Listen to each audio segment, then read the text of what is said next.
एक बार देख लेना, इस ट्रैक नहीं है लास्ट टाइम।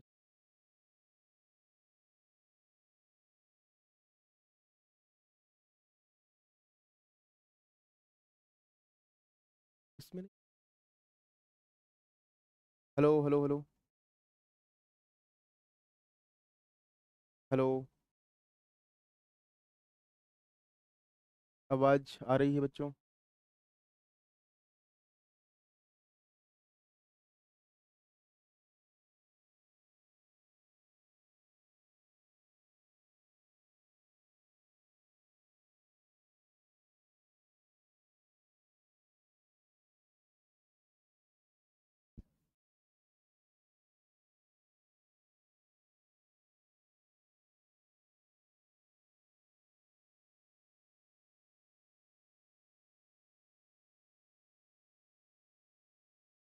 हेलो बच्चों, कैसे हो आप सभी लोग? क्या मेरी आवाज़ प्रॉपर आप तक आ रही है? कुलदीप? हाँ बच्चा, बिल्कुल हम 4 सेकंड लेट हैं और उसके लिए हमें बेहद खेद है। बहुत दिल की अनंत गहराइयों के साथ मुझे दुख है। तो एक्चुअली क्या है कि थोड़ा टेक्निकल प्रॉब्लम थी, इसकी वजह से थोड़ा सा लेट हो गया। नेक्स्ट टाइम हम लोग बिल्कुल इस चीज़ का ध्यान रखेंगे कि ये 4 सेकंड का जो दूरी है ये भी ना हो पाए। बाकी आप बताइए, कैसा चल रहा है सभी कुछ? प्रिपरेशन वगैरह कैसी चल रही है? एनर्जी कैसी है, पहले मुझे ये बताइए, एनर्जी हाई है कि नहीं है? थोड़ा और आप मुझे बताइए कि क्या मेरी प्रॉपर आवाज़ आ रही है? इसके बाद हम लोग अपना सेशन स्टार्ट करें। फटाफट एक बार कमेंट कर दीजिए, है ना? फिर स्टार्ट करते हैं, क्योंकि जोश बेटा हाई होना चाहिए। Black screen? बेटा शक्ल तो आ रही है मेरी अच्छी खासी, माशाल्लाह कितनी सुंदर फोटो लगा रखी है मैंने, है ना? तो जोश सबसे पहले तो आपके जोश जो है ना पूरा हाई होना चाहिए। Black screen? क्या बेटा ब्लैक स्क्रीन आ रही है क्या? क्या मैं विजिबल नहीं हूँ? अभी बताओ मेरे को एक बार, अभी आप बताओ मेरे को एक बार, क्या अभी भी कुछ प्रॉब्लम आ रही है?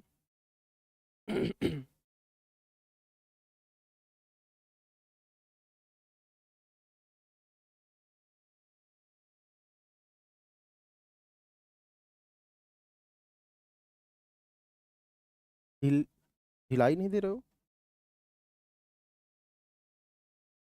अच्छा, आप दिखाई नहीं दे रहे हो क्या? अभी भी क्या प्रॉपर है क्या? एक बार आप मेरे को बताओ कि क्या मैं विजिबल हूँ, मेरी आवाज़ सही है? अच्छा, 1 सेकंड 1 सेकंड बेटा।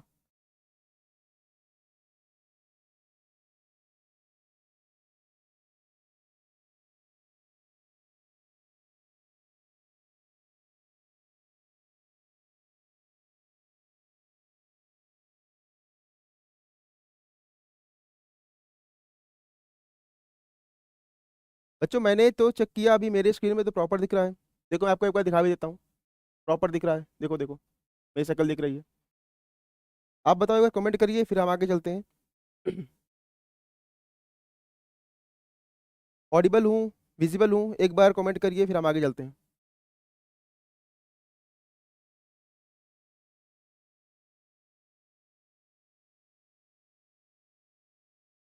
चलिए। तो सबसे पहले नमस्कार, गुड मॉर्निंग आप सभी बच्चों को, है ना? और बोर्ड के लिए अब बहुत ही कम हाँ ठीक है ठीक है, बहुत बढ़िया बहुत बढ़िया। बोर्ड के लिए बहुत कम टाइम बचा हुआ है। रिवीजन हमने अपना कंप्लीट कर लिया है, जो हमारा एक टारगेट था जनवरी का कंप्लीट रिवीजन का, वो हमने कंप्लीट रिवीजन कर लिया है। जो हमारे ऑफलाइन के बच्चे हैं और जो ऑनलाइन के बच्चे हैं, पूरा हमने प्रॉपर उस पर काम किया। अभी हमारा मेन फोकस क्या है कि मोस्ट एक्सपेक्टेड पीवाईक्यू हमने कर लिए हैं, और बहुत से बच्चे जो अपने घर में प्रैक्टिस कर रहे होंगे उन्होंने भी पीवाईक्यू अटेम्प्ट कर लिया होगा, ठीक है? बट मेन बात यहाँ पे ये है कि अगर अगर हम क्या करेंगे, हमारा अगर फोकस मेन कहाँ पे होगा, मोस्ट एक्सपेक्टेड क्वेश्चन पे रहेगा, जिसमें हमारे लिए फायदेमंद ये हो जाएगा कि हमें क्या क्या करना है, क्या क्या नहीं करना है, कौन कौन से क्वेश्चन पे हमें ज़्यादा फोकस करना है, कौन से पॉइंट्स पे ज़्यादा फोकस करना है, उन सब पे हम काम करेंगे आज, ठीक है? और आज हम क्या क्या इसमें करेंगे, सबसे पहले हम लोग ऑब्जेक्टिव करेंगे, 3 मार्कर करेंगे, केस बेस करेंगे, 5 मार्कर करेंगे, इसके अलावा मैप वर्क भी करेंगे, और लास्ट में आपके लिए एक सरप्राइज मैंने रखा है, जो आपके प्रिपरेशन में यानी कंप्लीट ज्योग्राफी में बहुत ज़्यादा हेल्प करने वाला है। देखिए बेटा, फालतू के कमेंटों पे ध्यान मत दो, ठीक है ना। फालतू कमेंटों में आप ध्यान मत दो, इन सबसे कुछ फायदा होने वाला है नहीं। मैं किसको जानता हूँ किसको नहीं जानता हूँ, मेन फोकस आपका यहाँ पर होना चाहिए बोर्ड को लेकर के। आप किसको जानते हो किसको नहीं जानते, उससे कुछ फर्क नहीं पड़ने वाला, और उससे मेरा या आपका कुछ फायदा होने वाला है नहीं। Just don't waste your time, ठीक है। तो स्टार्ट करते हैं, चलो। सबसे पहला सवाल आपके स्क्रीन पे, जो पहला सवाल है बहुत आसान सा सवाल रहने वाला है, और पहले हम यहाँ पे स्टार्ट करने वाले हैं ऑब्जेक्टिव टाइप के, तो आसान है। सबसे पहला सवाल जो बिल्कुल बच्चों वाला सवाल है, जिसको देखते ही आप आराम से फटाफट कमेंट कर दोगे, और इतना मुश्किल सवाल ये नहीं है। आप बताओ सबसे पहले कि इसका आंसर क्या होगा, और सवाल ये है black soil is a most suitable for the cultivation of. इतना आसान सवाल जिसको आप देखते ही अटेम्प्ट कर दोगे और इसका आंसर बता दोगे। ऑप्शन है आपके सामने, वीट है, राइस है, कॉटन है एंड जूट है। आप बताइए इसका आंसर क्या होगा। बेटा फालतू के कमेंटों पे ध्यान मत दो, आपका मेन एग्जाम जो है यहाँ से है, फायदा आपको यहाँ से मिलने वाला है। जो कमेंट में चल रहा है वो अपना खुद ही नुकसान कर रहा है, क्योंकि उसका काम ही यही है ना। सवेरे उठता है 5-6 चैनल देखता है, इस करके बाद आकर के यहाँ पे वहाँ कमेंट करेगा, वहाँ से वहाँ कमेंट करेगा, शाम को जाकर सो जाएगा, नंबर आएंगे 2, ठीक है। तो उस पर फोकस नहीं करते। हमारा जो फोकस है वो क्या है, आपका कॉटन। अब देखिए, अगर मैं आपसे बात करूंगा कॉटन कल्टीवेशन की, देखो ये सवाल इतना आसान है, इसको ऐसा नहीं कि ये सवाल हम बोले कि बहुत ज्यादा वैसा है, ऐसा कुछ नहीं है। बट सबसे बड़ी बात यहाँ पे ये है कि कॉटन कल्टीवेशन को लेकर के अगर मैं आपसे बात करूं, क्यों इंपॉर्टेंट है, क्योंकि ये कॉटन जो वर्ड है और जो आपका ब्लैक सॉइल है, ये कई बार रिपीट हो चुका है। हमारे इंडिया के जो आपका पेनिनसुलर प्लेटू है, ठीक है, पेनिनसुलर पार्ट में आपको कॉटन कल्टीवेशन के लिए इंपॉर्टेंट चीजें देखने के लिए मिल जाती हैं। इसके अलावा अगर बात करेंगे, मैंने आपको पहले बताया था कि जब भी आप सॉइल को लेकर समझोगे, तो सॉइल को लेकर के आपको हर एक सॉइल से कम 3 प्रॉपर्टी आपको याद रखनी है। चाहे वो ब्लैक सॉइल के बारे में बात हो रही हो, चाहे आपकी एलुवियल सॉइल के बारे में बात हो रही है। अगर मैं यहाँ बात करूँ वीट के लिए, तो वीट आप क्या बोल देंगे, वीट क्या बोल देंगे, एलुवियल सॉइल, है ना, एलुवियल सॉइल। और सबसे पता होगा कि हमारे इंडिया के मैक्सिमम पार्ट पे एलुवियल सॉइल पाई जाती है, ठीक है ना। आगे बात करेंगे जूट के लिए। अब आप क्या मुझे बता पाओगे जूट के लिए सबसे ज्यादा जो लार्जेस्ट स्टेट है हमारे इंडिया का, वो कौन सा वाला है।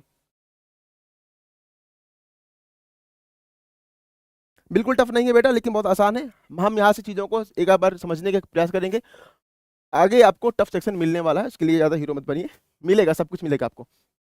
बताइए जूट के लिए कौन सा स्टेट है जो नंबर 1 पे आता है हमारे इंडिया के, किसी बच्चे को पता है क्या।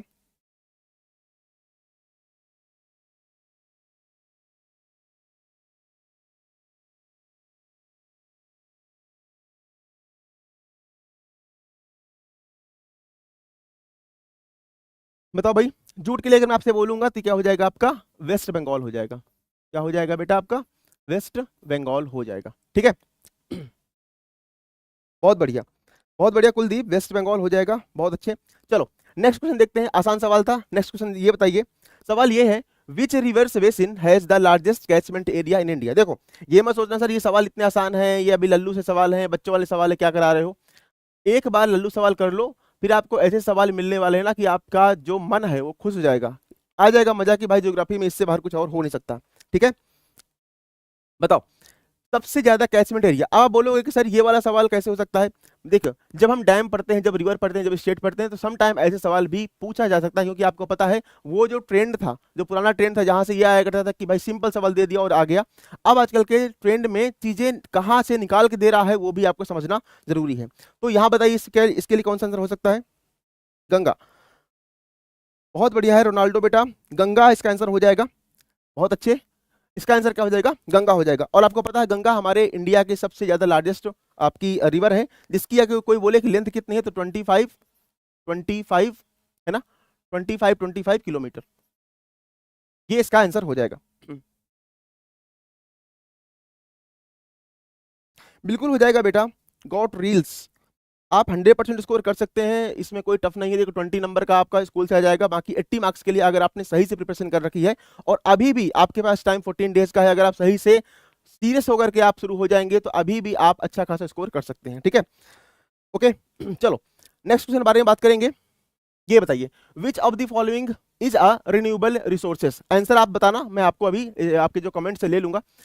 सब बच्चों को पता होगा रिन्यूएबल रिसोर्स क्या होते हैं, वो ऐसे रिसोर्स जो अपने आप को क्या कर सकते हैं, रिन्यू कर सकते हैं, रीन्यूएबल। अगर आप ध्यान से पढ़ोगे ना तो सिंपल लिखा हुआ है रीन्यूएबल, ऐसा रिसोर्स जिसके अंदर अपने आप को रिन्यू करने की एबिलिटी होगी, वो क्या कहलाता है, आपका रिन्यूएबल रिसोर्स होता है। अच्छा, इसका एक और नाम है, इसे क्या बोलते हैं, इसे बोलते हैं नॉन कन्वेंशनल रिसोर्सेस, जिनको आसान नहीं है ये यूज करना। अगर आप चाहते हो कि हम इसको डायरेक्टली यहां से एनर्जी प्रोड्यूस कर ले, तो आपको कुछ ना कुछ इसमें मैकेनिज्म अप्लाई करना पड़ेगा, तभी आप इसको अप्लाई कर पाओगे, तभी आप इसको यूज कर पाओगे। तो अगर आपके एग्जाम में रिन्यूएबल रिसोर्स लिखा हुआ है तो आप इसको नॉन कन्वेंशनल समझ लेना। अगर कभी ऐसा हो कि कन्वेंशनल लिखा हुआ हो तो उसको ऑटोमेटिक आपके दिमाग में नॉन रिन्यूएबल रिसोर्स समझना है। अब बताइए इसका आंसर क्या होगा, coal, petroleum, natural gas and solar energy, क्या हो सकता है इसका आंसर? सोलर एनर्जी, बहुत बढ़िया, बहुत बढ़िया। Option number D, Kuldeep, Satya, Kuldeep, Kalpana, बहुत बढ़िया। सोलर एनर्जी इसका आंसर हो जाएगा, क्योंकि आपको पता है सोलर एनर्जी जो होती है उसको अगर हमें यूज करना है तो आपको सोलर प्लेट चाहिए होगी, प्रॉपर एक सोलर पैनल का पूरा जुगाड़ करना पड़ता है, इसके बाद ही आप उसको यूज कर सकते हो। हाँ, कोल क्या हो जाएगा बेटा, कोल आपका हो जाएगा नॉन रिन्यूएबल रिसोर्स, पेट्रोलियम क्या हो जाएगा, नॉन रिन्यूएबल रिसोर्स, और नेचुरल गैस हो जाएगा आपका नॉन रिन्यूएबल। बेसिकली अगर मैं आपसे बात करूं तो यहाँ पर जो नॉन रिन्यूएबल रिसोर्स होते हैं उनका जो स्टॉक होता है बहुत लिमिटेड होता है। ठीक है, ऑप्शन नंबर डी कुलदीप, बहुत बढ़िया, बहुत अच्छा। अभी इंप्लीमेंट कर रहे हो चीजों को, टैकल कर रहे हो। बताइए which minerals is known as a black gold, बताइए ब्लैक गोल्ड के नाम से किस मिनरल्स को जानते हैं? Iron ores, coal, petroleum and bauxite, बताइए फटाफट बच्चों। Iron ores, iron ores, coal, petroleum and bauxite.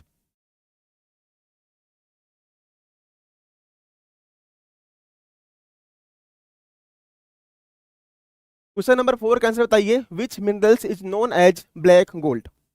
Option number B, Kuldeep, option number B इसका ब्लैक गोल्ड, थोड़ा ध्यान से देखिए।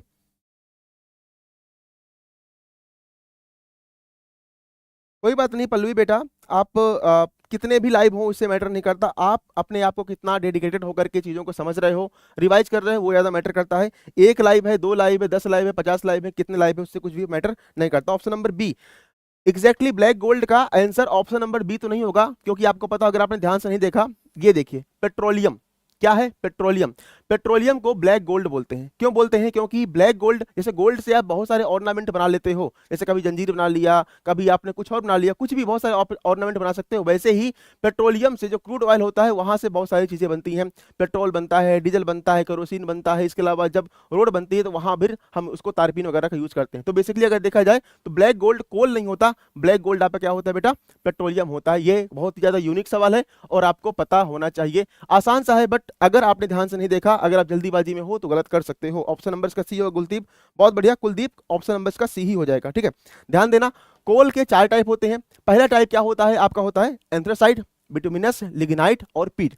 सबसे जो थर्ड क्वालिटी वाला जो कोल होता है, जो सबसे घटिया क्वालिटी का कोल होता है, वो कौन सा होता है आपका, पीट होता है। और सबसे हाई क्वालिटी वाला जो कोल होता है वो कौन सा होता है आपका, एंथ्रासाइड होता है। एंथ्रासाइड हमारे इंडिया के कौन से स्टेट में पाया जाता है, कमेंट करिए फटाफट। कुलदीप, बहुत बढ़िया बेटा, ऑप्शन नंबर सी हो जाएगा एंथ्रासाइड। ओके लोकेश बेटा, ठीक है mister Lokesh, okay okay. D Payal, option number C हो जाएगा। बताइए मुझे एंथ्रासाइड हमारे इंडिया के कौन से स्टेट में पाया जाता है? और आपको पता होगा एंथ्रासाइड सबसे अच्छी क्वालिटी वाला कोल माना जाता है। इसमें बिल्कुल बेटा पेट्रोलियम ही होगा, सत्यनारायण सिंह पेट्रोलियम होगा। कुलदीप लद्दाख, बहुत बढ़िया, लद्दाख होगा। आप यह जम्मू कश्मीर बोल सकते हो, जम्मू कश्मीर बेसिकली एक रीजन है जहां पर आपको पेट्रोल ये एंथ्रासाइड कोल देखने के लिए मिलता है। ठीक है, झरिया झारखंड नहीं होगा बेटा, ईशान झरिया नहीं होगा, लद्दाख बोल सकते हो, जम्मू कश्मीर बोल सकते हो। इस रीजन पे आपको पेट्रोल, ये आपका जो एंथ्रासाइड कोला है ये मिलता है। इसीलिए हमें मैक्सिमम क्या करना पड़ता है, अगर हमको अपने किसी भी प्लांट में यूज करना है, थर्मल पावर प्लांट में अगर हमें यूज करना होता है कोल, तो हम क्या करते हैं, बाहर से इंपोर्ट करते हैं। क्या करते हैं, बाहर से हम इंपोर्ट करते हैं। चलो नेक्स्ट क्वेश्चन देखते हैं अगला। Which one of the following type the farming is practiced on the large scale with the modern input and high productivity? Modern input use करना पड़ेगा और हाई प्रोडक्टिविटी यूज करना पड़ता है। आंसर बताइए इसका क्या हो जाएगा? बेटा मेरा नाम प्रभात द्विवेदी है ना, और आई होप उसमें आपने देखा भी होगा, सामने जब आप ओपन करोगे ना तो उसमें मेरा नाम लिखा हुआ आपको मिल जाएगा। ठीक है, ओके ओके ओके, चलो बढ़िया।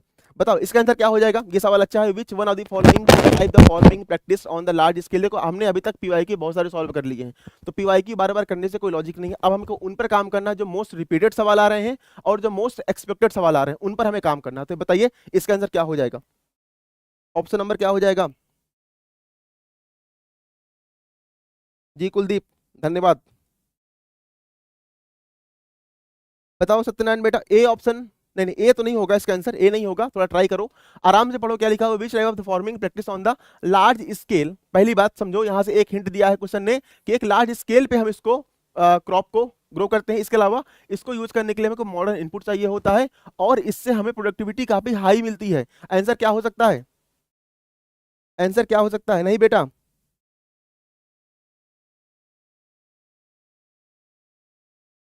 लोकेश बेटा मैं आपको इग्नोर बिल्कुल नहीं कर रहा हूं, ठीक है, मैंने समझ लिया था, मेरा नाम प्रभात द्विवेदी, मैंने आपको बता भी दिया था, है ना। ऑप्शन नंबर बी किसने बताया था, गौरव। गौरव बहुत बढ़िया बेटा, ऑप्शन नंबर बी हो जाएगा इसका। क्यों, क्योंकि मैं बता रहा हूं, देखो यहाँ पे आपने अगर आपने टी प्लांटेशन के बारे में बात किया होगा, अगर आपने टी प्लांटेशन के बारे में देखा होगा, टी के लिए कौन सा स्टेट इंपॉर्टेंट है, तो आपको पता होना चाहिए कि असम। अभी जब मैं आपको मैप और करवाऊंगा तो वहां पे मैं आपको करा भी दूंगा। टी के लिए असम इंपॉर्टेंट है। और जब मैं टी वाले सेक्शन को देखता हूं तो उसके लिए क्या होता है, प्लांटेशन क्रॉपिंग करनी पड़ती है। प्लांटेशन क्रॉपिंग बेसिकली क्या होती है बेटा, कि आपको बहुत बड़े लार्ज स्केल पे प्लांटेशन क्रॉपिंग होगी, वहां पर लेबर इनपुट अच्छा खासा चाहिए होगा, मॉडर्न टेक्नोलॉजी चाहिए होगा और वहां से प्रोडक्टिविटी अच्छी खासी हाई होती है। अगर मैं आपसे बोलूंगा तो आंसर क्या हो जाएगा, ऑप्शन नंबर बी। बाकी के बारे में अगर आप बात कर लेते हैं, जब मैं बात करूंगा सब्सिस्टेंस फार्मिंग, ये ऐसी फार्मिंग होती है जो सिर्फ अपने जीवन यापन करने के लिए काम किया जाता है। वहां से कुछ ऐसा नहीं होगा कि आप बहुत चीजें सेल कर पाओगे, बहुत ज्यादा प्रॉफिट होगा, बट उतना प्रॉफिट हो जाएगा जिससे आपका घर चल जाएगा, उसे बोलते हैं सब्सिस्टेंस फार्मिंग। तीसरा आता है आपका शिफ्टिंग कल्टीवेशन। तो शिफ्टिंग कल्टीवेशन बेसिकली क्या होता है कि आपने एक जगह पर आग लगाई, जंगल काटे, आग लगाई, आपने यहाँ पे कुछ टाइम तक क्रॉपिंग करी, इसके बाद आपने सेक्शन चेंज कर दिया, कहीं और जंगल पे चले गए। इस तरीके से जो ट्राइबल्स एरिया होते हैं वहां पर हम लोग शिफ्टिंग कल्टीवेशन करते हैं। आपके एग्जाम में ध्यान देना, आपके एग्जाम में शिफ्टिंग कल्टीवेशन के अलग अलग नाम से आते हैं, कहीं कोनुको आ जाएगा, कहीं आपका लदांग आ जाएगा, कहीं आपका मिल्पा आ जाएगा। तो वो सारे नाम आपको याद रखने हैं। आपके एग्जाम के पॉइंट ऑफ व्यू से शिफ्टिंग कल्टीवेशन की डिफरेंट नेम बहुत इंपॉर्टेंट है। कुमारी हो गया, है ना, इसके अलावा आपका है ना दहिया हो गया, ऐसे बहुत सारे नाम इंपॉर्टेंट है, ध्यान देना, ठीक है बेटा। इसके अलावा अगर बात करेंगे इंटेंसिव फार्मिंग क्या होती है, इंटेंसिव फार्मिंग वो फार्मिंग होती है जहां पर एक छोटे से सेक्शन में, छोटे से एरिया पर बहुत सारे लोग डिपेंडेंट होते हैं, उसे क्या बोलते हैं, इंटेंसिव फार्मिंग। तो इसका आंसर क्या हो जाएगा, बेसिकली इसका आंसर हो जाएगा ऑप्शन नंबर बी हो जाएगा। तो हमारी क्या बात बेटा, option number D, option number B हो जाएगा, शुगर केन भी। शुगर केन, हाँ बिल्कुल बिल्कुल गौरव, शुगर केन ही बोल सकते हैं। लोकेश थैंक यू बेटा, thank you thank you thank you. Tea coffee sugarcane, बहुत बढ़िया गौरव, ठीक है, ओके कुलदीप धन्यवाद। स्लस एंड बर्न, हाँ बहुत अच्छे, किसने बोला, गौरव।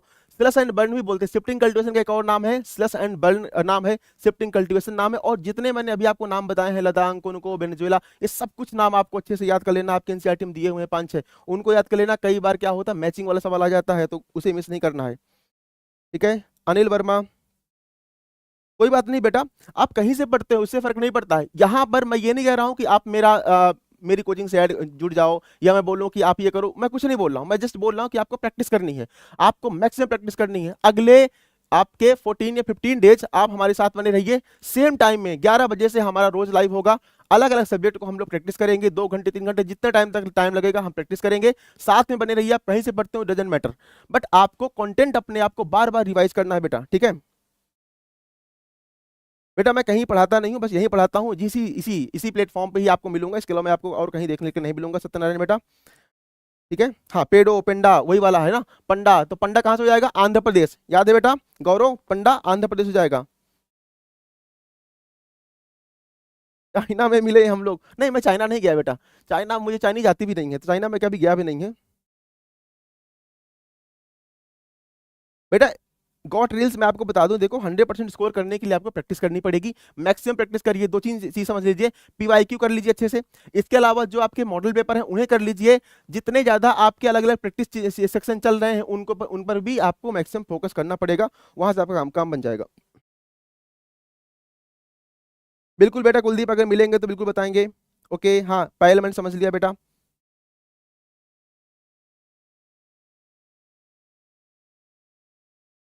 ओके बेटा, आपस में बात कर मत करो।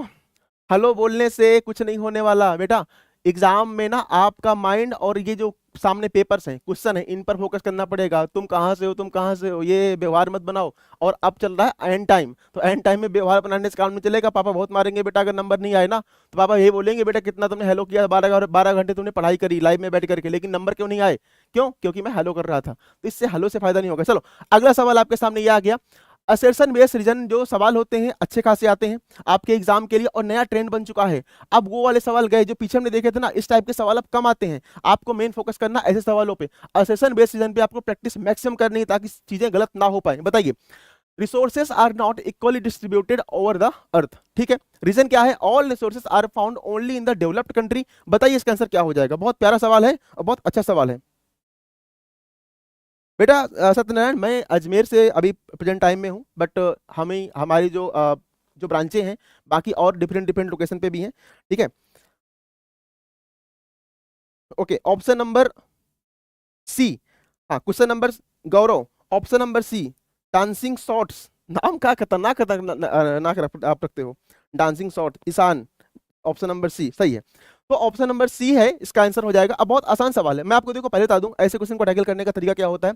अगर आपको असेसन बेस करने हैं और करने में दिक्कत आ रही हो ना, तो जब भी आप असेसन पढ़ोगे और रीजन पढ़ने से पहले क्या आपको यहाँ पे इंसर्ट करना है, लिखना है बिकॉज।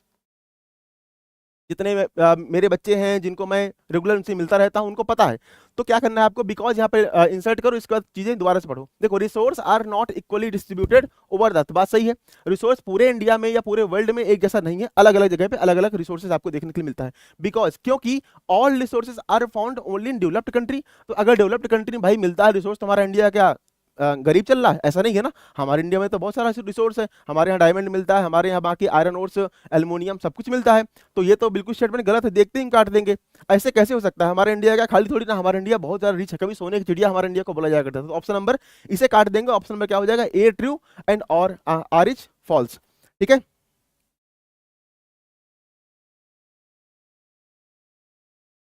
ओके बेटा।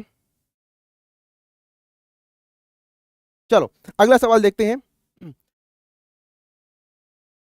पल्लवी बेटा, इस सब पर अननेसेसरी फोकस मत करो। मेरी सैलरी कितनी है, मेरी शादी हुई कि नहीं हुई, इन सब से कोई फायदा नहीं होने वाला। बोर्ड में ये नहीं पूछेगा कि बताओ भाई प्रभासर की सैलरी कितनी थी, ना ये पूछेगा प्रभासर के बच्चे कितने थे, ना ये पूछेगा प्रभासर की शादी कब हुई थी। इससे कोई फर्क नहीं है। अननेसेसरी सवालों पे टाइम वेस्ट मत करो। फोकस करना है तो यहाँ फोकस करो बेटा। अननेसेसरी में सर प्रभासर के बच्चे कितने हैं, अगला सवाल तुम्हारा यही आने वाला है, तो इन सब पे फोकस मत करो। अगला सवाल देखो। क्वेश्चन नंबर 7 है, over irrigation is one of the major cause of land degradation in Punjab and Haryana, और रीजन है it lead to water logging and increase in soil salinity. आप बताइए इसका आंसर क्या हो जाएगा?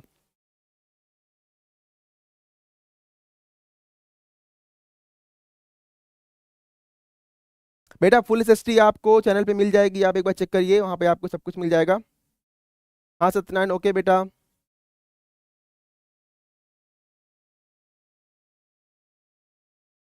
चलो बताओ इसका आंसर क्या हो जाएगा? Over irrigation is one of the major cause of the land degradation. इसका आंसर बताइए क्या हो जाएगा? ऑप्शन नंबर ए, पायल। पायल बेटा, ऑप्शन नंबर ए, बहुत बढ़िया बहुत बढ़िया। ऑप्शन नंबर इसका ए हो जाएगा। कैसे समझो यहाँ पे? Over irrigation is one of the major cause of the land degradation in Punjab और हरियाणा। अब आपको पता होगा कि पंजाब और हरियाणा एक ऐसा प्लेस है जहां पर ओवर इरिगेशन अच्छा खासा होता है, जिसकी वजह से यहाँ पर क्या होता है, यहाँ पर वाटर जो लेवल है वो अपने आप काफी डाउन हो चुका है। ओवर इरिगेशन वाला एरिया, ओवर माइनिंग वाला झारखंड छत्तीसगढ़ का एरिया है ना, ओवर ग्रेजिंग वाला एरिया आपका गुजरात और राजस्थान का एरिया। तो ये सब चीजें जो है आपको अच्छे से याद रखनी है। रीजन क्या हो जाएगा? It's lead to water logging and increase. जब पानी आप भयंकर यूज करोगे और इसके अलावा आप फर्टिलाइजर यूज करोगे, तो यहां से सॉइल सैलिनिटी देखने के लिए मिल जाएगी। तो बिल्कुल सही है, ऑप्शन नंबर क्या हो जाएगा? ए। बहुत प्यारा सवाल था और इंपॉर्टेंट सवाल भी है बेटा। मेरी सैलरी 2 रुपए है, खुश। अब आगे चले। हाँ ईशान, जो भी नाम है आपका, पल्लवी जो भी नाम है आपका, कम से कम 10-15 आपने कमेंट कर दिए सर सैलरी बता दो। ठीक है, मेरी सैलरी 2 रुपए है। आप पढ़ाई कर ले, नंबर लाओगे अब 80। आप हमसे बोल रहे हो कि सर 100 में 100 नंबर कैसे लाएं? ऐसे नंबर लाओगे। मेरी सैलरी जान करके उसमें क्या लिखोगे बोर्ड में कि प्रभास सर की सैलरी 2 रुपए है, प्रभास सर बहुत कम पैसे में पढ़ाते हैं। खुश। चले आ जाओ। बच्चे हैं खतरनाक भाई, अलग लेवल चल रहा है उनका। ठीक है, अब आ जाओ असर्शन और रीजन के बारे में बात करेंगे। Biodiversity is important for the maintaining ecological balance. ठीक है, रीजन ये है different species depend on each other for the survival. Option बताइए क्या हो जाएगा, ऑप्शन बताइए क्या हो जाएगा।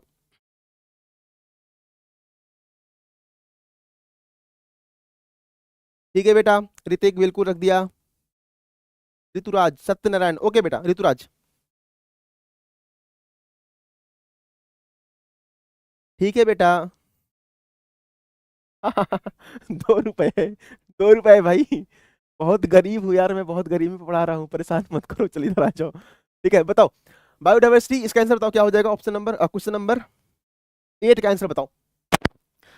ऑप्शन नंबर ए, पायल, ए, बहुत बढ़िया बहुत बढ़िया बेटा। देखो बायोडाइवर्सिटी क्या होता है, एक ऐसा एरिया जहां पर बहुत ज्यादा फ्लोरा एंड फौना पाए जाते हैं और वो आपस में एक इंटरडिपेंडेंसी रिलेशनशिप में रहते हैं, दैट इज कॉल्ड बायोडाइवर्सिटी। ठीक है, फ्लोरा फौना बहुत सारे पाए जाएंगे, तो biodiversity is important maintaining the ecological balance, बिल्कुल सही बात है। और different species depend on the each other for survival. हर एक जो जीव जंतु होते हैं आपस में डिपेंडेंट होते हैं। जो क्या ऐसे समझ सकते हैं कि मान लेते हैं कि जो कीड़ा होता है, कीड़े को चिड़िया खाती है, चिड़िया को कुछ और कोई कोई खाएगा, या ऐसा समझ लेते हैं कि मान लेते हैं जो सांप होता है उसको ईगल खाता है, ऐसे करके एक एक पूरा फूड चेन कंप्लीटेड है। तो अगर देखा जाए तो हर एक जो स्पीसी होंगे वो अपने आप में एक दूसरे पर डिपेंडेंट होते हैं, जिसकी वजह से क्या बोलते हैं, इंटरडिपेंडेंसी रिलेशनशिप बोलते हैं। दोनों सही है, ऑप्शन नंबर क्या हो जाएगा बेटा, ए हो जाएगा। ठीक है, ऑप्शन नंबर ए हो जाएगा। आइए क्वेश्चन नंबर 9 बताइए।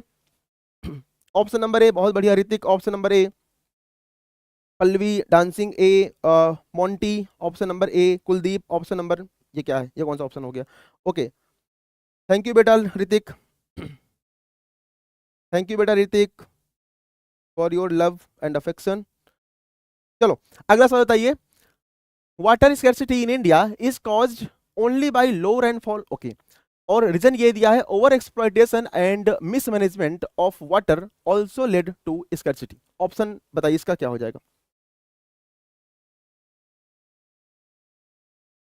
ठीक है, आ जाओ बेटा बताइए इसका आंसर क्या हो जाएगा। Water scarcity in India is caused by only low rainfall. क्या हमारे इंडिया पे सिर्फ जब बारिश कम होती तभी हमारे यहाँ पानी की कमी होती है, या सब कुछ चंगा चल रहा है। ऑप्शन नंबर ए, ऋतिक बेटा ऑप्शन नंबर ए कैसे हो जाएगा, थोड़ा ध्यान से पढ़ो। Water scarcity in India is caused by only, एक बात और समझ लेना, अगर कभी आपके एग्जाम में ये वर्ड दिख जाए ना ओनली, कंप्लीट, थोड़ा अपने कान खड़े कर लेना, क्योंकि 100% के बारे में कोई भी क्वेश्चन अगर बोलता है दैट मीन्स वो यूनिवर्सल ट्रुथ होना चाहिए। इसका मतलब है कि क्या ऐसा है, क्या हमारे इंडिया पे जब बारिश नहीं होती तभी हमारे वाटर स्कैर्सिटी होती है, या कुछ और भी रीजन होते हैं। Option number D, not your type, exactly बेटा, जो भी आपका नाम है, नाम काफी खतरनाक आपने रखा है। ऑप्शन नंबर डी होगा, पाए बेटा ऑप्शन नंबर डी हो गया। और कुलदीप बिल्कुल सही बात है, ठीक है, ऑप्शन नंबर डी हो जाएगा, क्योंकि ये फॉल्स है और ये आपका ट्रू हो जाएगा। बहुत बढ़िया बहुत बढ़िया। आप बताइए मजा आ रहा है कि नहीं आ रहा है, एक बार कमेंट कर दीजिए, चीजें आपके कुछ क्लियर हो रहे हैं, विजन की हाँ मजा आ रहा है। अगला सवाल देखिए, Indian agriculture is considered monsoon dependent, okay. Reason ये है कि the success of the crop largely depends on the timing and distribution of rainfall. बताइए इसका आंसर क्या हो जाएगा। ऑप्शन नंबर डी, बहुत बढ़िया बेटा। नहीं डी नहीं लग रहा बेटा, मोंटी डी ही है, डी ही है बेटा। ऋतिक बहुत बढ़िया। इसका क्वेश्चन नंबर 10 का बताइए, assertion Indian agriculture is considered monsoon dependent, ठीक है, और the success of the crop largely depend on the timing and distribution of rainfall. Option number बताइए क्या हो जाएगा। क्वेश्चन नंबर 10 का ऑप्शन बताइए क्या हो जाएगा बेटा। ए, कुलदीप सबसे पहले जो इसका आंसर दिया है कुलदीप ने दिया है, बहुत बड़े। ऋतिक ऑप्शन नंबर डी, नहीं बेटा डी नहीं होगा, ध्यान दो। कुलदीप का आंसर सही है, ऑप्शन नंबर ए हो जाएगा। बहुत बढ़िया।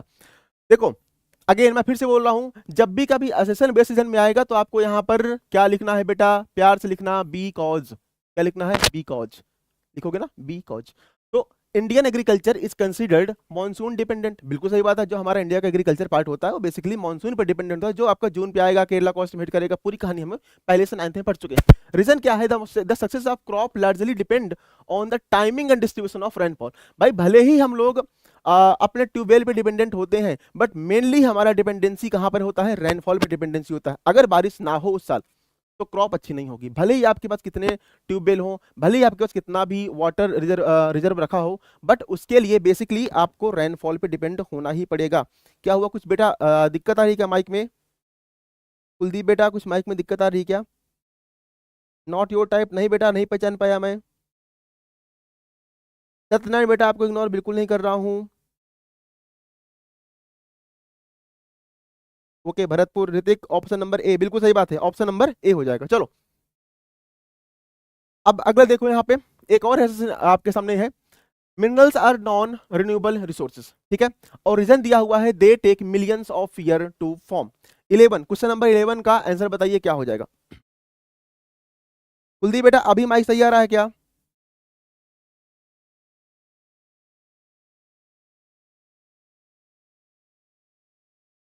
माइक सही आ रहा है क्या? चलो इसका आंसर बताओ फटाफट।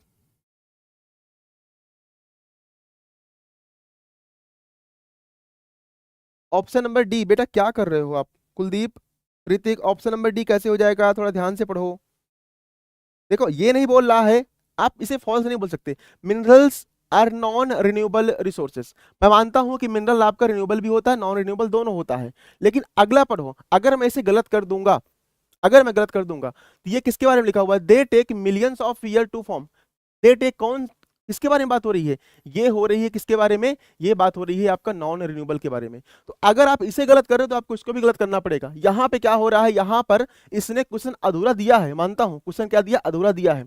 यहां पर रिन्यूएबल भी हो सकता था, लेकिन इसने, अगर मैं सिर्फ नॉन रिन्यूएबल वाले कॉन्टेक्स्ट को ले लूं, तो इसने ये नहीं बोला कि मिनरल आर ओनली, समझ में आ रही बात? यहां पर इसने ओनली वर्ड यूज नहीं किया। अगर इसने बोला होता मिनरल्स आर ओनली, तो आप कहते कि सर ये क्वेश्चन गलत है, लेकिन इसने क्या बोला है, minerals are non renewable resource. ठीक है, होता तो है। अगर ये होता है, क्यों होता है, क्योंकि उनको बनने के लिए हजारों साल का टाइम लगता है। तो ये जो स्टेटमेंट है, इस स्टेटमेंट के लिए कंप्लीमेंट है कि नहीं है, रीजन इसके लिए सफिशियंट है कि नहीं है, सफिशियंट है ना, तो आंसर क्या हो जाएगा, इसका आंसर हो जाएगा option number A. Option number क्या हो जाएगा, ए। ऑप्शन नंबर ए हो जाएगा बेटा। हेलो, हाँ हेलो बेटा सत्यनारायण, ऑप्शन नंबर ए हो जाएगा। Not your type, option number A हो जाएगा, सत्यनारायण ए हो जाएगा, कुलदीप मोंटी ए हो जाएगा। बहुत बढ़िया, ऑप्शन समझ में आ रही बात? यहां पर अगर इसने यहां पर ओनली वर्ड यूज किया होता तो आप बोलते कि सर अब ये क्वेश्चन गलत है, बट यहां पर ओनली वर्ड यूज नहीं किया, उसने बोल दिया कि हाँ भाई मिनरल्स नॉन रिन्यूएबल भी होते हैं, और अगर नॉन रिन्यूएबल होते हैं दैट मीन्स हमारा काम आगे क्वेश्चन में बन जाएगा। चलो हमने सेशन बेस्ड रिवीजन कंप्लीट कर लिए। अब आपके सामने जो नया पैटर्न है सीबीएसई का, उससे मैं काफी सारे क्वेश्चंस लेके आया हूं, जिसमें आपको बताना कैसे है, ये आपका क्वेश्चन नंबर 12 है, और इसमें आपको इस तरीके से बताना है कि लाइक ए है, बी है, सी, जो भी आपका ऑर्डर है, जो आप ऑर्डर निकाल पाओगे उस ऑर्डर में आपको ऑर्डर लिख देना है, क्या हो जाएगा। ठीक है, 1 2 3 लिखा हुआ है, यहाँ पे आपको ऑर्डर लिखना है, मैं समझ जाऊंगा। जैसे देखो लिखा है बेसिक इंडस्ट्री, इसके अलावा agro based industry, mineral based industry, industrial pollution, और यहाँ पे सीमेंट, आयरन, स्टील, शुगर और एयर एंड वाटर पॉल्यूशन। आज के टाइम पे सीबीएसई का ये नया लेटेस्ट पैटर्न है, और नए लेटेस्ट पैटर्न पे ये ऐसे सवाल खूब भर भर के आते हैं। तो आपको अब ऐसे भी अपने आप को रेडी करना पड़ेगा। मुझे बताइए इसका आंसर क्या हो जाएगा।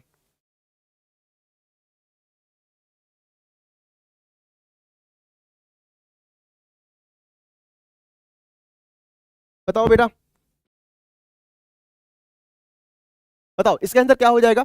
आपको बस उस ऑर्डर पे लिख देना है, जैसे मान लो है ना, तो 1 का ऐसा मत करना, आप जो भी आपके समझ में आ रहा हो, लाइक ऐसा कुछ आ रहा है कि सी, डी, ए, बी, आप इस तरीके से चीजों को लिख देना, मैं समझ जाऊंगा। बेटा आप इस तरीके से क्वेश्चन में लिख दो, मैं समझ जाऊंगा कि इसका आंसर क्या हो जाएगा। ठीक है बेटा, ट्राई करो ट्राई करो।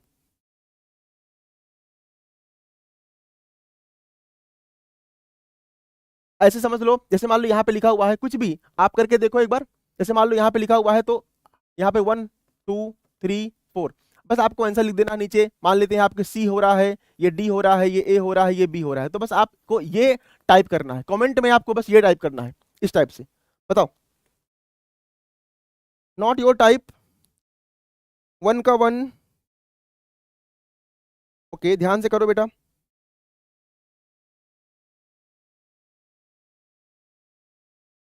ए सी बी ए, डी सी बी ए, बेटा ध्यान से रुको जरा। पहले हम बात करेंगे बेसिक इंडस्ट्री के बारे में। बेसिक इंडस्ट्री क्या? बेसिक इंडस्ट्री आप लोगों ने बोला सीमेंट। बेसिक इंडस्ट्री क्या सीमेंट होती है? भाई बेसिक इंडस्ट्री या बैकबोन ऑफ इंडस्ट्री किसको बोलते हैं बेटा? आयरन एंड स्टील को बोलते हैं। किसको बोलते हैं? बेसिक इंडस्ट्री या बैकबोन ऑफ इंडस्ट्री किसको बोलते हैं? आयरन एंड स्टील को बोलते हैं। नाउ एग्रो बेस इंडस्ट्री के बारे में बात करूंगा। एग्रीकल्चर से जुड़ा हुआ है। एग्रो बेस इंडस्ट्री में आपको क्या सामने दिख रहा है? यहाँ पे सीमेंट दिख रहा है, शुगर दिख रहा है, एयर एंड वाटर पोल्यूशन दिख रहा है। तो क्या हो सकता है आपका? ऑप्शन नंबर सी हो जाएगा, शुगर। हाँ, नाउ आगे बात करेंगे mineral base industry. Minerals minerals के जब बारे में बात करेंगे तो इसमें क्या हो जाएगा? कहाँ से आपको मिनरल्स मिलेंगे देखने के लिए? एक सेकंड बेटा, एक second, sorry sorry sorry sorry sorry, एक सेकंड। मिनरल बेस इंडस्ट्री क्या हो जाएगा? आयरन और स्टील हो जाएगा। और बेसिक इंडस्ट्री क्या हो जाएगा? सीमेंट। और इंडस्ट्रियल एंड पोल्यूशन क्या हो जाएगा आपका? Air and water pollution. इसका आंसर क्या हो जाएगा? सुनो, इसका आंसर आपका हो जाएगा ए, बी, ए हो जाएगा, फिर सी हो जाएगा, फिर बी हो जाएगा और फिर डी हो जाएगा। ए सी डी बी। ए सी बी डी किसने लिखा था? जरा कमेंट करिए फटाफट। ए सी बी डी किसने लिखा था? जरा कमेंट करिए। ए सी बी ए नहीं, नॉट योर टाइप, गलत लिखा है आपने। टी सी बी ए, टी सी बी ए सी बी ए, बार बार ए क्यों लिख रहे हो यार? ए सी बी ए, टी सी बी ए। हाँ बेटा, एमसीक्यू में आते हैं। Not your type Bhanu, okay बेटा। एसीबीडी, ऋतिक एसीबीडी बहुत बढ़िया। ऋतिक बेटा बहुत बढ़िया। एसीबीडी एसीबीडी ऋतिक बहुत बढ़िया। एसीबीडी प्रिंस ऋतिक बहुत बढ़िया। एसीबीडी ठीक है बेटा, मैं एक बार हट जा रहा हूँ, आप स्क्रीनशॉट ले लो, कोई दिक्कत नहीं है।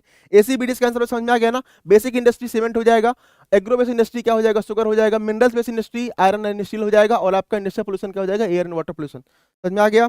एसीबीडी बहुत बढ़िया। आगे दो चार सवाल हमारे ऐसे ही हैं, और यहां से हम बहुत सारे कॉन्सेप्ट को रिवाइज कर लेंगे। क्वेश्चन नंबर 13 देखिए, अगेन आपको सेम वैसे ही करना है जिस तरीके से हमने पीछे वाला किया था, ऐसे ही आपको ये वाला भी करना है। देखो, आयरन ओर्स दिया है, बॉक्साइट दिया है, कोल दिया है और सोलर एनर्जी दिया है। यहाँ पर क्या दिया है? Aluminium, thermal power, steel industry और रिन्यूएबल रिसोर्स। एक कौन से एक वर्ड को पकड़ लो, उससे मैचिंग कर लो, बाकियों को अपने आप देख लो। थोड़ा मेहनत करो, ऑप्शन के पीछे मत भागो सर, ऑप्शन नहीं दिया है। जितना ज्यादा आप ब्रेनस्टॉर्मिंग करोगे उतना ही ज्यादा, पका पका खाने के चक्कर मत रहो, थोड़ा ब्रेनस्टॉर्मिंग करो। आज हम यहाँ मेहनत कर लेंगे, बोर्ड में हमें फायदा हो जाएगा। फटाफट करो कमेंट, इसका क्या हो जाएगा?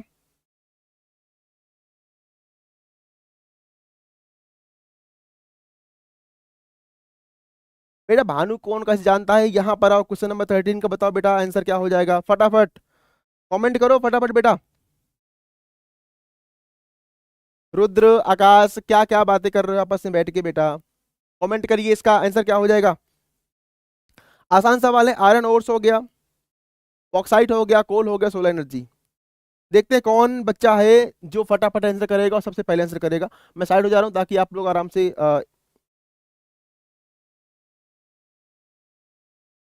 D A B C, Prince Kumar, D A B C इन्होंने बोला है। D A B C Prince ने बोला है। एक बार चेक करते हैं क्या इनका आंसर सही है।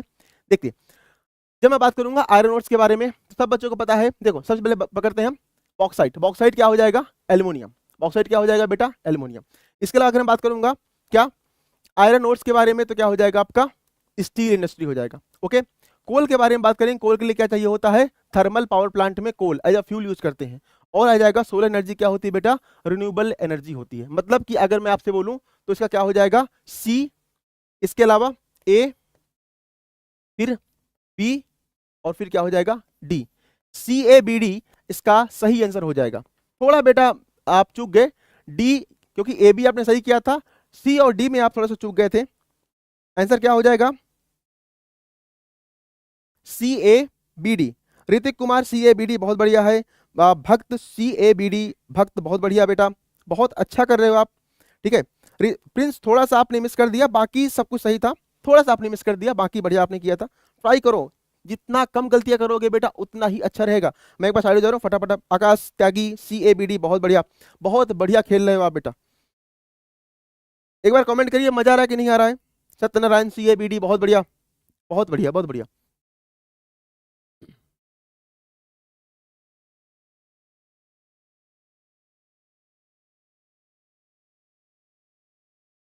लो बेटा, मैं हट गया साइड, बिल्कुल आप आराम से स्क्रीनशॉट ले लो। ठीक है, चलो अगला सवाल देखते हैं। 14 रबी क्रॉप से है, एक रबी क्रॉप है, खरीफ क्रॉप है, प्लांटेशन क्रॉप है और सब्सिस्टेंस फार्मिंग है। यहाँ पर राइस है, वीट है, टी है और फैमिली कंजप्शन है। बताइए इसका आंसर क्या हो जाएगा। मैं देखता हूं कौन सा बच्चा है जो सबसे पहले इसका कमेंट करेगा।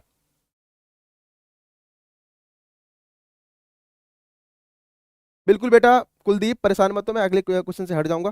ठीक है, आप आराम से पहले बताइए। देखता हूं मैं मेरा कौन सा बच्चा है जो बहुत तेज है और जो फटाफट इसका आंसर सही देगा। मैं उसका नाम लिखूंगा और उसका नाम यहाँ पे मेंशन करूंगा, ऊपर नाम भी लिखूंगा। देखते हैं कौन सा हमारा हीरो है जो इसका सही रिप्लाई देगा। ऋतुराज नाम बेटा मैं आपके नाम से ही लिखूंगा। कमेंट जो पहले सही करेगा, नॉट योर टाइप, BACD, देखो सॉरी BACD, BACD और नाम है बेटा नॉट योर टाइप, जो भी आपका नाम है ये आपने नाम अपना मेंशन कर रखा है। चेक करते हैं बेटा कि क्या आपने सही किया है या नहीं किया है।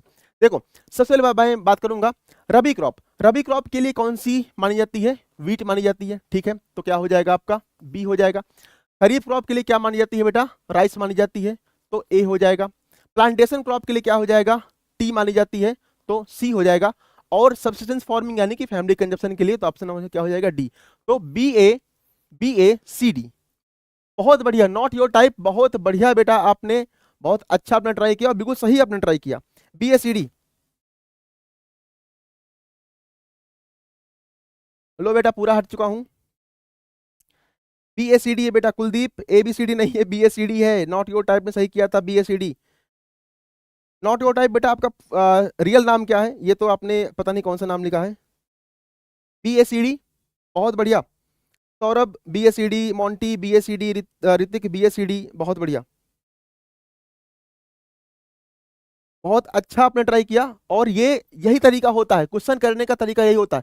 फटाफट कमेंट करो, फिर देखते हैं कौन है। अगली बार जो बच्चा सही रिप्लाई करेगा उसका नाम यहाँ पर बोर्ड में लिखूंगा। ठीक है, चलो नेक्स्ट सवाल देखते हैं। आपके सामने क्वेश्चन नंबर 15 दिया हुआ है। बिल्कुल अपने कमर की पेटी बांध दो भाई, कहीं भी आपको वाइब्रेशन देखने को मिल जाएगा। आपका फ्लाइट लैंड करना है आराम से, बिल्कुल मस्त, इस बार ना मजे उठाने हैं, कोई दिक्कत नहीं है। आर्यन ओके बेटा। ठीक है, आंसर बताओ इसका बेटा 15 का। रेन वाटर हार्वेस्टिंग, ठीक है, मल्टीपर्पज डैम, वाटर स्कैर्सिटी और टंकास। यहाँ पे रिड्यूस वाटर स्कैर्सिटी हो जाएगा, कंट्रोल फ्लड हो जाएगा, ओवर एक्सप्लॉयटेशन हो जाएगा, ट्रेडिशनल स्टोरेज सिस्टम। बताइए इसका आंसर क्या हो जाएगा। BACD हो चुका है बेटा। अब आगे आ जाओ क्वेश्चन नंबर 15 का। मैं देखो पूरा हट गया हूँ, साइड में हो गया हूँ ताकि आप आराम से पूरे बोर्ड को देख लो। नॉट योर टाइप, बहुत बढ़िया बेटा, ABCD।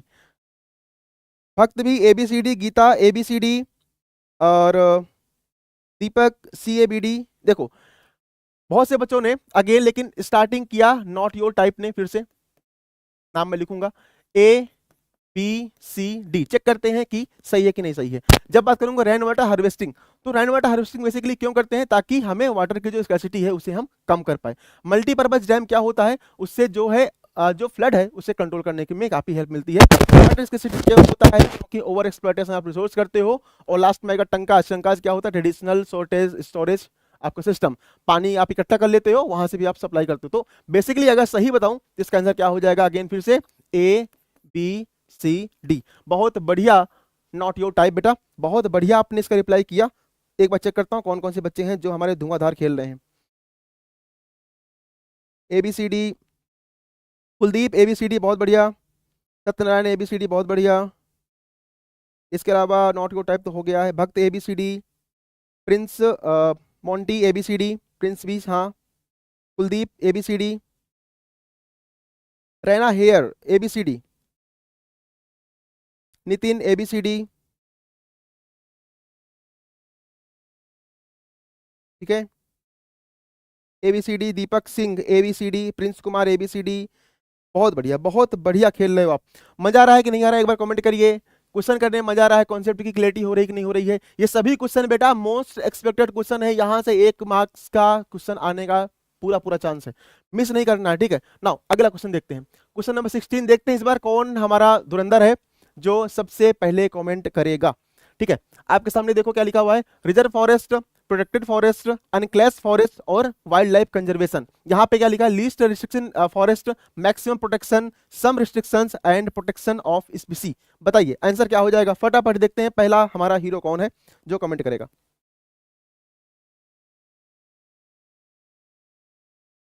हाँ बेटा नेक्स्ट क्वेश्चन पे आ जाओ, क्वेश्चन नंबर 16 पे आओ फटाफट।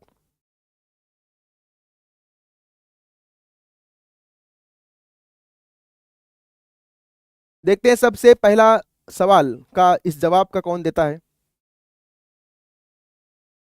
BACD, दीपक कुमार सिंह, बहुत बढ़िया। देखते हैं दीपक, दीपक का रिप्लाई आया हुआ है और दीपक ने रिप्लाई किया है BACD। BACD चेक करते हैं एक बार दीपक का आंसर सही है कि नहीं सही है। अगर बात करूंगा, रिजर्व फॉरेस्ट वो फॉरेस्ट होते हैं जहां पर मैक्सिमम प्रोटेक्शन होता है, ठीक है, यानी कि आप वहां से एक लकड़ी भी नहीं उठा सकते हो, ऐसा होता है वहां पर। प्रोटेक्टेड फॉरेस्ट के बारे में बात करेंगे, ऐसा होता है जहां पर रिस्ट्रिक्शन होता है लेकिन कुछ कम रिस्ट्रिक्शन होता है, आप वहां पे परमिशन के साथ कुछ ना कुछ काम एक्टिविटी कर सकते हो। अनक्लेस्ड फॉरेस्ट वो होता है जहां पर सबसे कम रिस्ट्रिक्शंस होता है। और वाइल्ड लाइफ कंजर्वेशन क्या होता है बेटा, कि जो भी प्रोटेक्शन स्पीसी को करना है उनके लिए होता है। तो बेसिकली अगर मैं आपसे बोलूं तो यहाँ पे क्या हो जाएगा बी, इसके अलावा फिर सी, फिर आपका ए और फिर आपका डी, BCAD। BCAD बेटा इसका आंसर हो जाएगा। आंसर क्या हो जाएगा, BCAD। आंसर क्या हो जाएगा बेटा, BCAD। ठीक है, चेक करते हैं किसका सही आया है आंसर। ठीक है, BCAD किसका आंसर है, देखते हैं, चेक करते हैं। BCAD संपू पंडित, संपू पंडित बेटा बहुत बढ़िया, BCAD आ जाएगा आपका आंसर। मोंटी BCAD, इसके अलावा आपका कुलदीप BCAD, संपू पंडित BCAD बेटा, Nitin BCAD, BCAD, Nitin BCAD बहुत बढ़िया, सौरभ BCAD, BCAD, दीपक BCAD, अब सही कर लिया, ठीक है। Prince Kumar BCAD, Prince Kumar BCAD, बहुत बढ़िया बहुत बढ़िया, बहुत सही। आप आपने ट्राई किया। ध्यान देना यहाँ पर इसका आंसर क्या हो जाएगा, BCAD। मैं साइड हो जा रहा हूँ, आप एक बार फटाफट स्क्रीनशॉट ले लो, फिर आगे चलते हैं। चलो अगला सवाल देखते हैं, क्वेश्चन नंबर 17 देखते हैं। क्वेश्चन नंबर 17 के अगर मैं बात करूंगा, यहाँ बताइए कौन सा बच्चा है जो पहले इसका रिप्लाई करेगा। आसान सवाल है। रिन्यूएबल रिसोर्स हो गया, नॉन रिन्यूएबल रिसोर्स हो गया, कम्युनिटी ओन रिसोर्स हो गया और आपका इंडिविजुअल रिसोर्स हो गया। आंसर क्या यहाँ पे क्या आ जाएगा, कोल हो गया, सोलर एनर्जी हो गया, विलेज ग्रेजिंग लैंड हो गया और प्राइवेट लैंड। बताइए इसका आंसर क्या हो जाएगा, कौन सा बच्चा है जो सबसे पहले इसका रिप्लाई देगा। ओके बेटा, पंडित अभिनव है, ओके। अच्छा अभिनव अपना वाला क्या, चलो एक बार कमेंट करिए, मजा आ रहा है ना, आपको लग रहा है ना कि हाँ चीजें रिकॉल हो रही हैं, मजा आ रहा है। BCAD, हाँ हाँ बेटा, इसका आंसर पूछ रहा हूँ अगले वाले का, ठीक है। Not your type BCAD, check करते हैं। नॉट योर टाइप, आम खतरनाक लिखे यार, नॉट योर टाइप, ठीक है। और कुलदीप देखो, BCAD, BC को कहाँ गया, PADC है, सॉरी, PACD।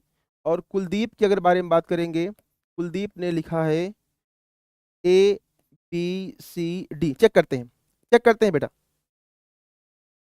रिन्यूएबल रिसोर्स क्या होता है बेटा, जो आराम से रिन्यू हो सकता है, यानी कि आपका सोलर एनर्जी, तो ऑप्शन नंबर क्या हो जाएगा, बी। नॉन रिन्यूएबल क्या होगा, जो खत्म हो गया तो बनने में लाखों साल लग जाएंगे, यानी कि ए हो जाएगा। कम्युनिटी ओन रिसोर्स क्या होता है, बेसिकली कम्युनिटी के बारे में बात करेंगे तो आपका हो जाएगा ऑप्शन नंबर सी। और इंडिविजुअल रिसोर्स क्या होगा, जैसे अपना आपका प्राइवेट लैंड हो गया या प्राइवेट पूल हो गया, तो ऑप्शन नंबर डी हो जाएगा, BC। BACD, BACD not your type, बहुत बढ़िया बेटा, नॉट योर टाइप, बहुत बढ़िया बेटा, BADC।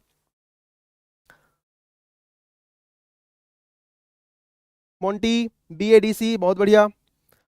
रैना BACD, नहीं बेटा BADC है, BACD सॉरी, हाँ BACD है, बिल्कुल सही बात है।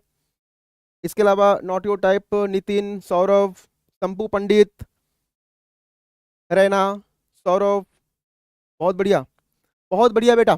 चलो, तो हमने इस तरीके से ऑब्जेक्टिव कंप्लीट कर लिए।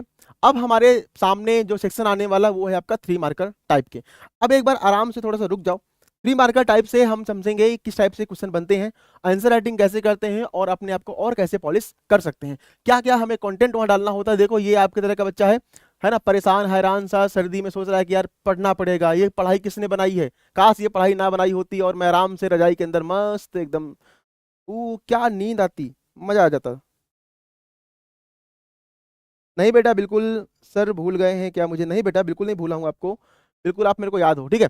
चलो सवाल देखते हैं आपके सामने, 1 मार्क्स 3 मार्क्स का सवाल है, एक्सप्लेन एनी 3 फैक्टर्स। देखो अब आपको रिप्लाई कैसे करना है, जो भी आपके दिमाग में आ रहा हो, जो आप रिकॉल कर पा रहे हो चीजों को, आपको फटाफट बस कमेंट करते रहना है, ठीक है। देखते हैं कि कितना आपने अभी तक रिकॉल किया है। रिकॉल करते रहना है, कीवर्ड्स लिखो, मैं ये नहीं बोल रहा हूं कि पूरी डिटेल में लिखो, कीवर्ड्स लिखो, इसके क्या क्या कीवर्ड्स हो सकते हैं। तो यहाँ पे देखो क्या लिखा हुआ है, एक्सप्लेन एनी 3 फीचर्स, क्या करना है, 3 फैक्टर्स लिखने हैं that affect the location of industrial in India. Industry, अगर आपको इंडस्ट्री बनाना है किसी इंडिया के अंदर, आपको इंडस्ट्री सेटअप करना है, तो कौन कौन से 3 फैक्टर आपको ध्यान पे रखने पड़ते हैं। उन तीनों फैक्टर्स के बारे में आप कमेंट करते रहिए, मैं बाकी डिस्कस करता रहूंगा। देखो सबसे पहले आप क्या करोगे, देखते हैं, अगर मान लेते हैं कि मुझे कोई दुकान डालनी है, एक ऐसे समझो आसान से, अगर मेरे दिमाग में कोई दुकान डालने का आ गया, तो मैं क्या करूंगा, सबसे पहले वो चेक करूंगा कि वो लोकेशन कौन सी है, कौन सी लोकेशन में अपनी दुकान डाल सकता हूं। इसके अलावा उस दुकान को डालने के लिए मुझे कौन कौन से रॉ मटेरियल चाहिए होंगे, मशीन कौन सी चीज चाहिए होगा, लेबर्स कितने चाहिए होंगे, या सेटअप कितना होगा, रॉ मटेरियल कितना चाहिए होगा, वो भी मैं ध्यान दूंगा। इसके अलावा अगर मैं आपसे बोलूं, तो उसके लिए मान लेते हैं कि मैंने मशीन बना लिया, अब भाई लाइट भी तो होनी चाहिए, बिना लाइट के अंधेरे में क्या मैं ऐसे क्या मंत्र पढ़ूंगा या वशीकरण मंत्र बनाऊंगा थोड़ी ना, कि भूत जगाऊंगा बैठ के, ऐसे कुछ नहीं करना मेरे को।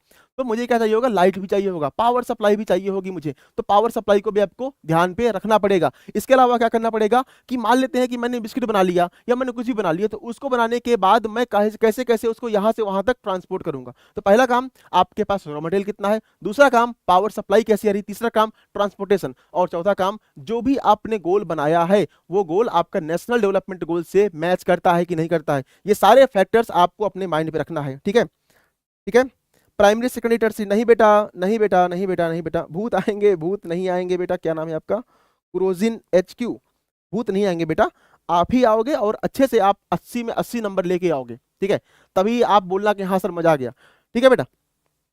चलो तो बेसिकली यहां पर सामने समझो कि अगर मुझे इंडस्ट्री सेटअप करना है, तो मुझे कीवर्ड से, अगले बार से आप क्या करोगे, कीवर्ड्स टाइप करोगे, क्या करोगे कमेंट में, कीवर्ड्स टाइप करोगे, जैसे कि रॉ मटेरियल हो गया, लाइक आपका ट्रांसपोर्ट कॉस्ट हो गया, पावर सप्लाई हो गया, इलेक्ट्रिसिटी हो गया, ट्रांसपोर्टेशन हो गया। बिना इसके आप इंडस्ट्री सेटअप कर ही नहीं सकते हो। इंडस्ट्री सेटअप करने से मतलब आप अपनी छोटी मोटी दुकान से दिमाग लगा लो, एक दुकान बनाने के लिए आपको क्या क्या चीज चाहिए होंगी, उस पर दिमाग लगाओ, काम बन जाएगा, ठीक है। लार्ज पॉपुलेशन, हाँ बिल्कुल, ह्यूज मार्केट चाहिए होगा बेटा, है ना अभिनव, ये चाहिए होगा बिल्कुल, है ना।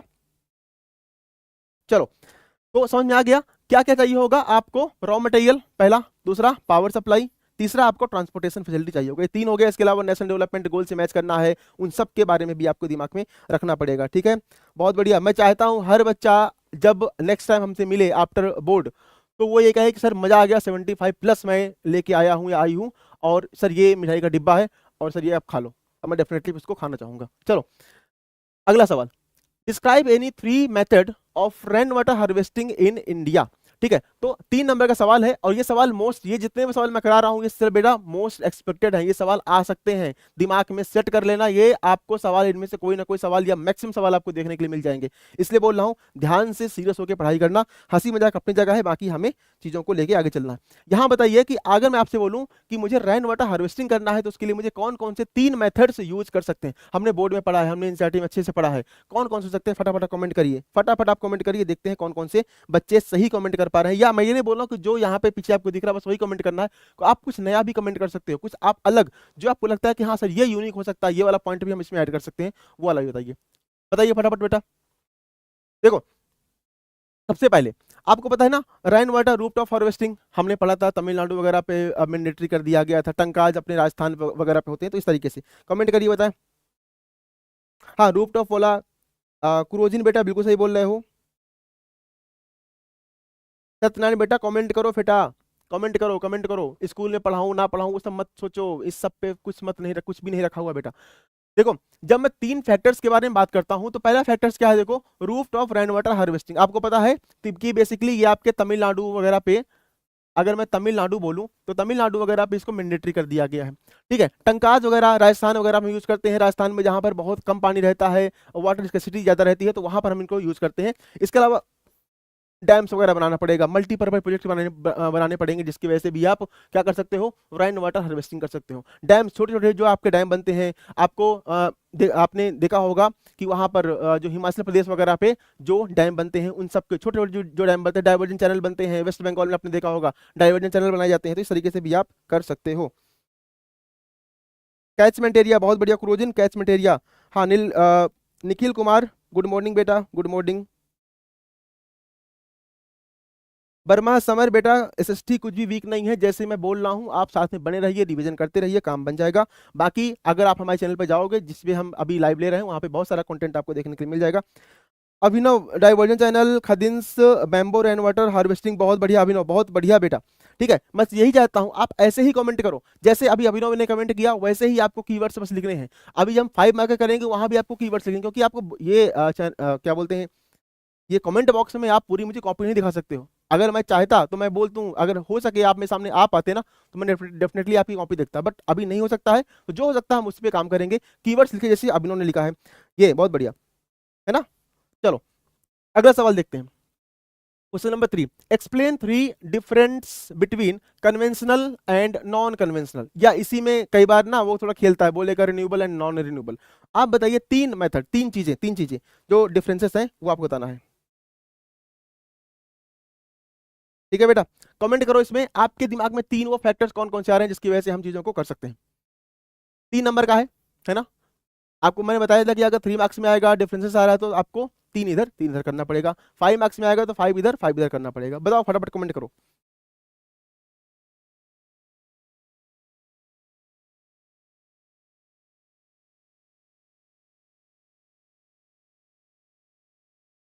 बेटा रिपीट ये करना है। कई बार क्या होता है ना, कन्वेंशनल एंड नॉन कन्वेंशनल की जगह वो थोड़ा सा गेम खेलता है और लिख देता है रिन्यूएबल एंड नॉन रिन्यूएबल।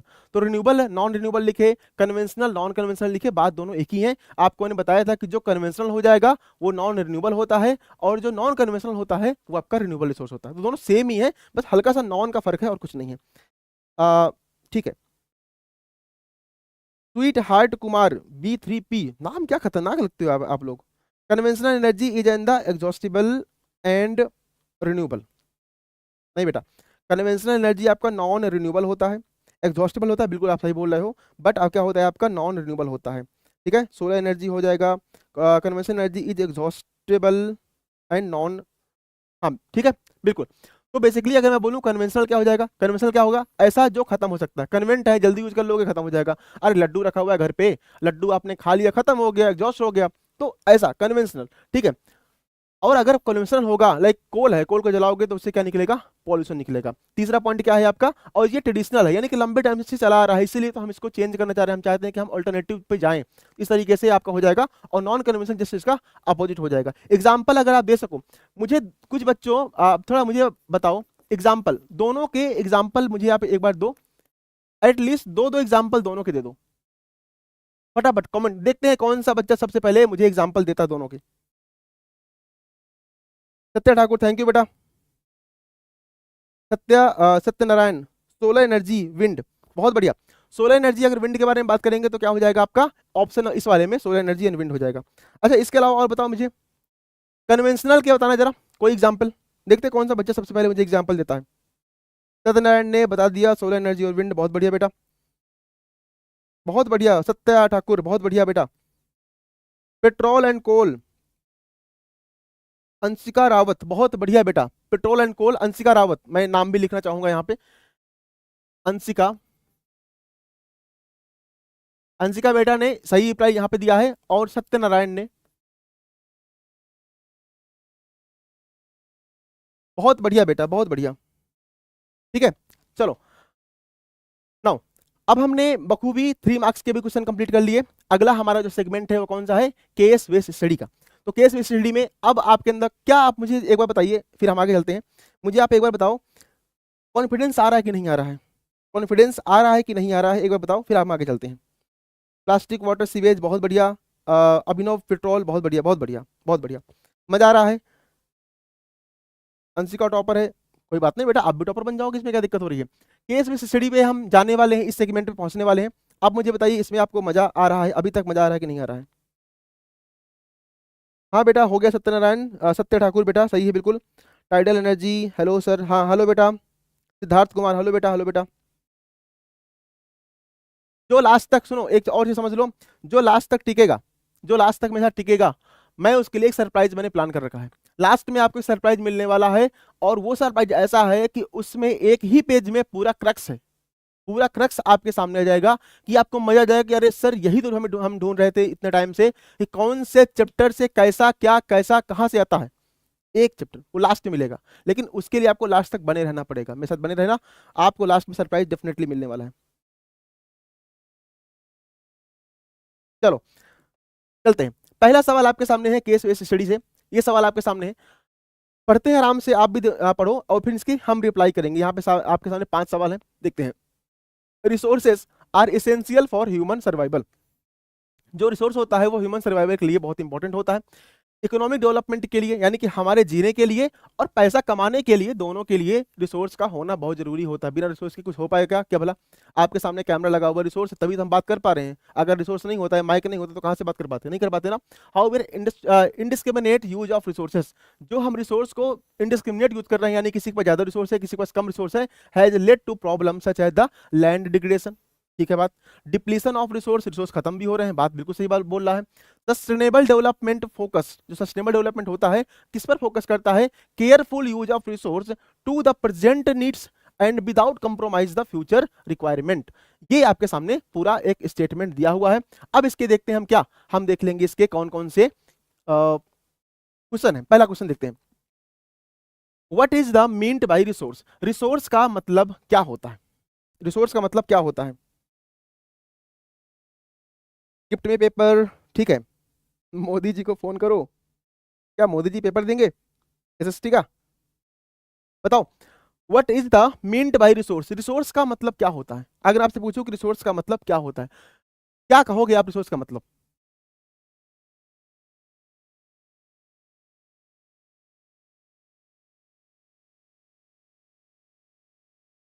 ठीक है बेटा, अभी सही आ रहा है डॉन बेटा, सही आ रहा है। हाँ, सत्या ठाकुर ने लिखा है resource are anything that can be used to satisfy the human. बहुत बढ़िया, technological, accessible, economical, physical, culture, बहुत बढ़िया, एग्जैक्ट बेटा, यही स्टेटमेंट होना चाहिए, यही स्टेटमेंट आपको लिखना है रिसोर्स के बारे में। बिल्कुल बेटा, अभी क्या आवाज सही आ रही है? हाँ बेटा, मैं अमेरिका से हूँ, रोहन यादव अमेरिका से हूँ, अभी रशिया निकलना है थोड़ी देर में, आधे घंटे के बाद। जो अगली कल क्लास होने वाली है वो नॉर्थ पोल से होने वाली है। ठीक है, खुश, चलो आगे चलते हैं। हाँ बेटा, मैं अमेरिका से ही हूँ, अभी अभी जस्ट इंडिया थोड़ी देर में आने वाला हूँ। ठीक है, ठीक है, चलो। तो इसका आंसर हो जाएगा, बहुत बढ़िया आपने रिप्लाई दिया। Name one problem caused by the over use of resource. Resource के ओवर यूज से एक प्रॉब्लम क्या हो रही है, आप मुझे बताइए। अब इसका रिप्लाई आपको यहीं पर मिल जाएगा देखने के लिए, फटाफट बताइए इसका आंसर क्या हो जाएगा, क्या हो जाएगा इसका आंसर, मुझे बताइए। डॉन बेटा, अभी आवाज सही आ रही है क्या मुझे? क्या मेरी आवाज सही आ रही है? आवाज सही आ रही है बेटा? क्या स्पैम कर रहे हो फालतू में? पढ़ना, पढ़ाई करने के लिए यहाँ पे आते हो, आपके मम्मी पापा ने आपको फोन दिया पढ़ाई करने के लिए, ना कि स्पैम करने के लिए। और स्पैम करने से कुछ फायदा तो होने वाला है नहीं, है ना। एक ही मैसेज आप 15 बार लिख दोगे, उससे कुछ नहीं होने वाला। अगला सवाल बताइए, name the one problem caused by the over use of resource. Resource से अगर आप ओवर यूज करोगे तो उससे क्या नुकसान होने वाला है? Depletion of resource, Anshika Rawat, बहुत बढ़िया। और एल्ट्रोक्रिएशन, डिप्लीशन ऑफ रिसोर्स, बहुत बढ़िया, बहुत बहुत बढ़िया बेटा, आप लोगों ने रिप्लाई दिया है, ऑप्शन नंबर बी का हो जाएगा। What is sustainable development. ये सवाल बेटा मैं अगर आपसे बोलूं, मुझे पता नहीं ऐसा क्यों आई बात रही है कि ये सवाल आपको डेफिनेटली बोर्ड में मिलने वाला है। इस बार के बोर्ड में आपको सस्टेनेबल डेवलपमेंट में कुछ ना कुछ तो मिलेगा, बिल्कुल दिमाग में आपको रखना है। सस्टेनेबल डेवलपमेंट देखो, इसके लिए सिंपल सी बात है, ऐसा रिसोर्स जिसके लिए आपको प्रेजेंट नीड भी कंप्रोमाइज नहीं करना पड़ रहा है, प्रेजेंट नीड भी आपको फुलफिल हो जा रही है, और आपको फ्यूचर रिक्वायरमेंट के लिए भी कंप्रोमाइज नहीं करना पड़ रहा है। और ये ध्यान देना, सस्टेनेबल डेवलपमेंट आपको किसी ना किसी तरीके से बोर्ड में देखने के लिए पक्का मिल जाएगा, ये मुझे पता नहीं क्यों अंदर से वाइब्स ऐसी आ रही हैं। ठीक है, लैंड डिग्रेडेशन, सस्टेनेबल डेवलपमेंट, सत्य ठाकुर, हाँ बेटा बहुत सही है। अंशिका रावत, सस्टेनेबल डेवलपमेंट, बिल्कुल सही बताया आपने, बहुत बढ़िया अंशिका रावत, सत्या ठाकुर, बहुत अच्छा आप रिप्लाई कर रहे हो। Mention one cause of the land degradation. Land degradation के वन कॉज, एक कॉज क्या है? लैंड डिग्रेडेशन अगर हो रही है, उसके पीछे का मेन कारण क्या हो सकता है, क्यों ऐसा हो रहा है? हाँ ठीक है, आकाश बेटा सही है, बिल्कुल बिल्कुल सही बात है। बिल्कुल बिल्कुल, बहुत बढ़िया बहुत बढ़िया। हाँ, नॉट योर टाइप बेटा, ओए होए से आगे बढ़ो। कब से तुम्हारा ओए होए ओए होए चल रहा है क्या? अब वो वाला है क्या, ओए होए ओए होए होए? वही वाले हो क्या तुम? ओए होए होए होए होए। बोले ये आ गया अपना, क्या ये आ गई अपनी प्याज, ओए होए होए, मजा आ गया। सर ये आ गया अपना मिर्च, ओए होए होए होए। उनका तो लगे चलता रहता है, तो तुम उसमें मत करो, यहाँ पे आ जाओ, ओए होए होए होए। ठीक है। हाँ, इनडिस्क्रिमिनेट, देखो यहाँ पे क्या लिखा हुआ है, alto creation indiscriminate use of resources, बहुत बढ़िया। Anshika Rawat, over irrigation indiscriminate, बिल्कुल सही थे अंशिका रावत।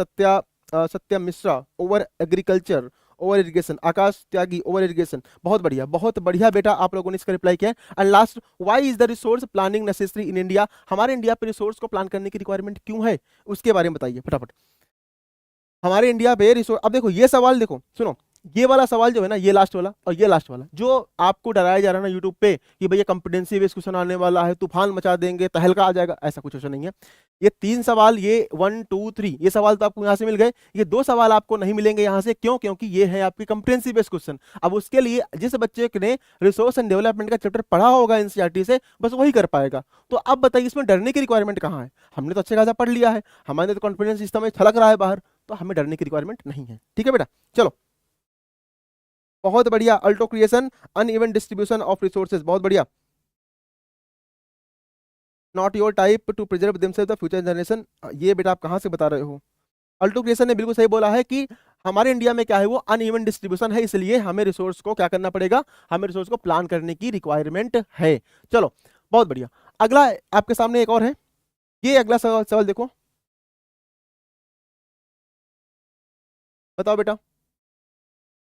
अगला केस बेस्ड स्टडी वाला सवाल आपके सामने है, क्या लिखा हुआ है, वाटर स्कार्सिटी। अब मैं वो सवाल आपके सामने लेकर आया हूँ, ऐसा नहीं कि मैं कुछ भी उठा के लेके आ गया हूँ, मैं वो सवाल आपके सामने लेकर आया हूँ जिनकी चांस बहुत ज्यादा है। पीछे वाला रिसोर्स का जो चैप्टर है वहां से अच्छा खासा बनने के चांस रहते हैं। वाटर स्कार्सिटी वाला या वाटर जो रिसोर्स वाला है जो चैप्टर है, यहाँ से भी केस बेस बनने के चांस काफी रहते हैं। समझो, water scarcity is increase in many part of India, ठीक है भैया, कमी हो रही है, क्यों हो रही है आगे देखते हैं। India due to growing the population, हमारे इंडिया की पॉपुलेशन बढ़ रही है, और माशाल्लाह हम लोग रैंक 1 पे आ चुके हैं, है ना, हम फर्स्ट रैंक पे आ चुके हैं। Industrialisation and over exploitation of ground water, बिल्कुल कर रहे हैं हम लोग, पंजाब हरियाणा पे हो ही रहा है। Conserve water resource, multipurpose reverse जो प्रोजेक्ट हम बनाते हैं, हेल्प क्या करता है, इरिगेशन में हेल्प करता है, ठीक है, पावर जनरेशन में हेल्प करता है, but have the create environmental problem, but साथ में इन्वायरमेंट से जुड़ी हुई कुछ प्रॉब्लम भी क्रिएट करता है। तो ये सिंपल सा आपके सामने एक क्या है, पैरा है। पहला सवाल देखते हैं, what is the water scarcity, water scarcity क्या होती है। और मैं चाहूंगा जिन बच्चों ने मुझसे पढ़ा है, मैं चाहूंगा आप वही रिप्लाई दें जो मैंने पढ़ाया है, क्योंकि वो बहुत ज्यादा यूनिक रिप्लाई है, एनसीईआरटी में उसी पर बार बार फोकस करता है। आई थिंक आप लोग समझ गए होंगे।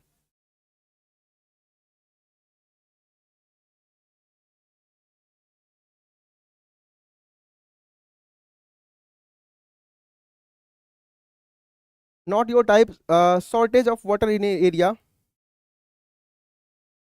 सत्य Thakur, less than demand for area, shortage of water in area, water scarcity, Satya, shortage of water in area, बहुत सही है बहुत सही है। एक मुझे वो रिप्लाई मुझे अभी नहीं मिल पा रहा है। अच्छा मैं हिंट दूं थोड़ा सा, क्वालिटेटिव क्वांटिटेटिव, आप क्या दिमाग में कुछ आ रहा है क्या आपके सामने कुछ? ये वर्ड बहुत इंपॉर्टेंट है बेटा। अगर आपने वाटर स्कैर्सिटी में क्वालिटेटिव क्वांटिटेटिव वर्ड डाल दिया, अब देखता हूँ कौन सा बच्चा इसको पकड़ पाएगा, कौन सा बच्चा इसको पकड़ पाएगा, मैं देखता हूँ।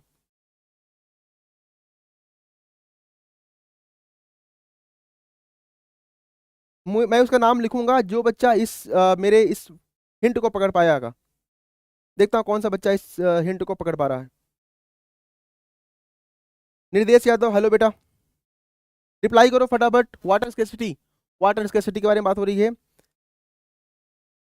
occur due to the overuse of water cause the population growth, reserve unequal distribution, new student HR, आकाश त्यागी, बिल्कुल सही बात है, available of large amount of the but not for use, आपका सबका सही है, सबका सही। निर्देश यादव, हेलो, ओके 1 मिनट, आकाश त्यागी 1 मिनट, ठीक है मैं रुक रहा हूँ, मैं देखता हूँ, मैं नाम लिखूंगा डेफिनेटली, मैं वेट कर रहा हूँ, मैं यहाँ पे बोर्ड में आपका नाम लिखूंगा, जो बच्चा क्वालिटेटिव क्वांटिटेटिव के बिहाफ में वाटर स्कैर्सिटी की डेफिनेशन बता पाएगा मुझे, मैं देखता हूँ एक बार को। बाकी आप सब बच्चों का सही है, सबने सही रिप्लाई दे रहे हो, वाटर स्कैर्सिटी की डेफिनेशन सही दे रहे हो, लेकिन मैं चाहता हूं कि आप थोड़ा सा यूनिकनेस में जाओ।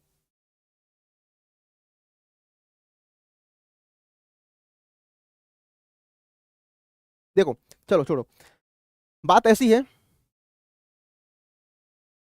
हाँ बोल सकते हो।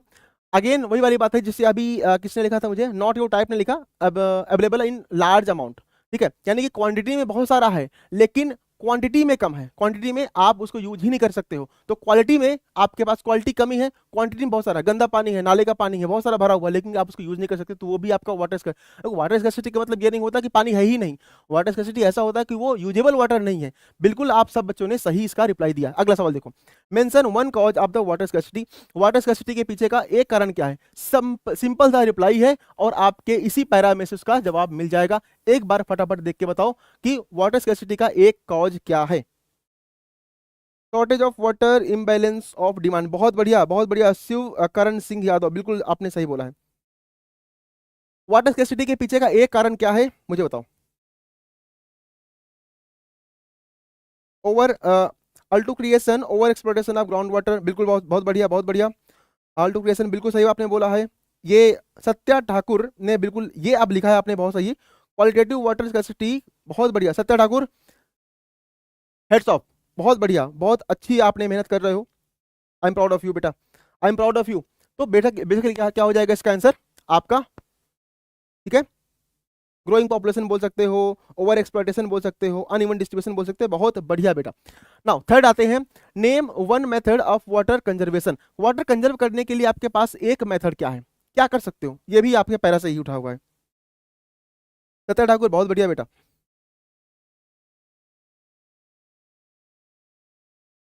हाँ बेटा, अगला सवाल ये है, name one method of the water conservation, water conserve करने के लिए कौन सा मेथड आप यूज कर सकते हो, कौन सा मेथड आप यूज कर सकते हो।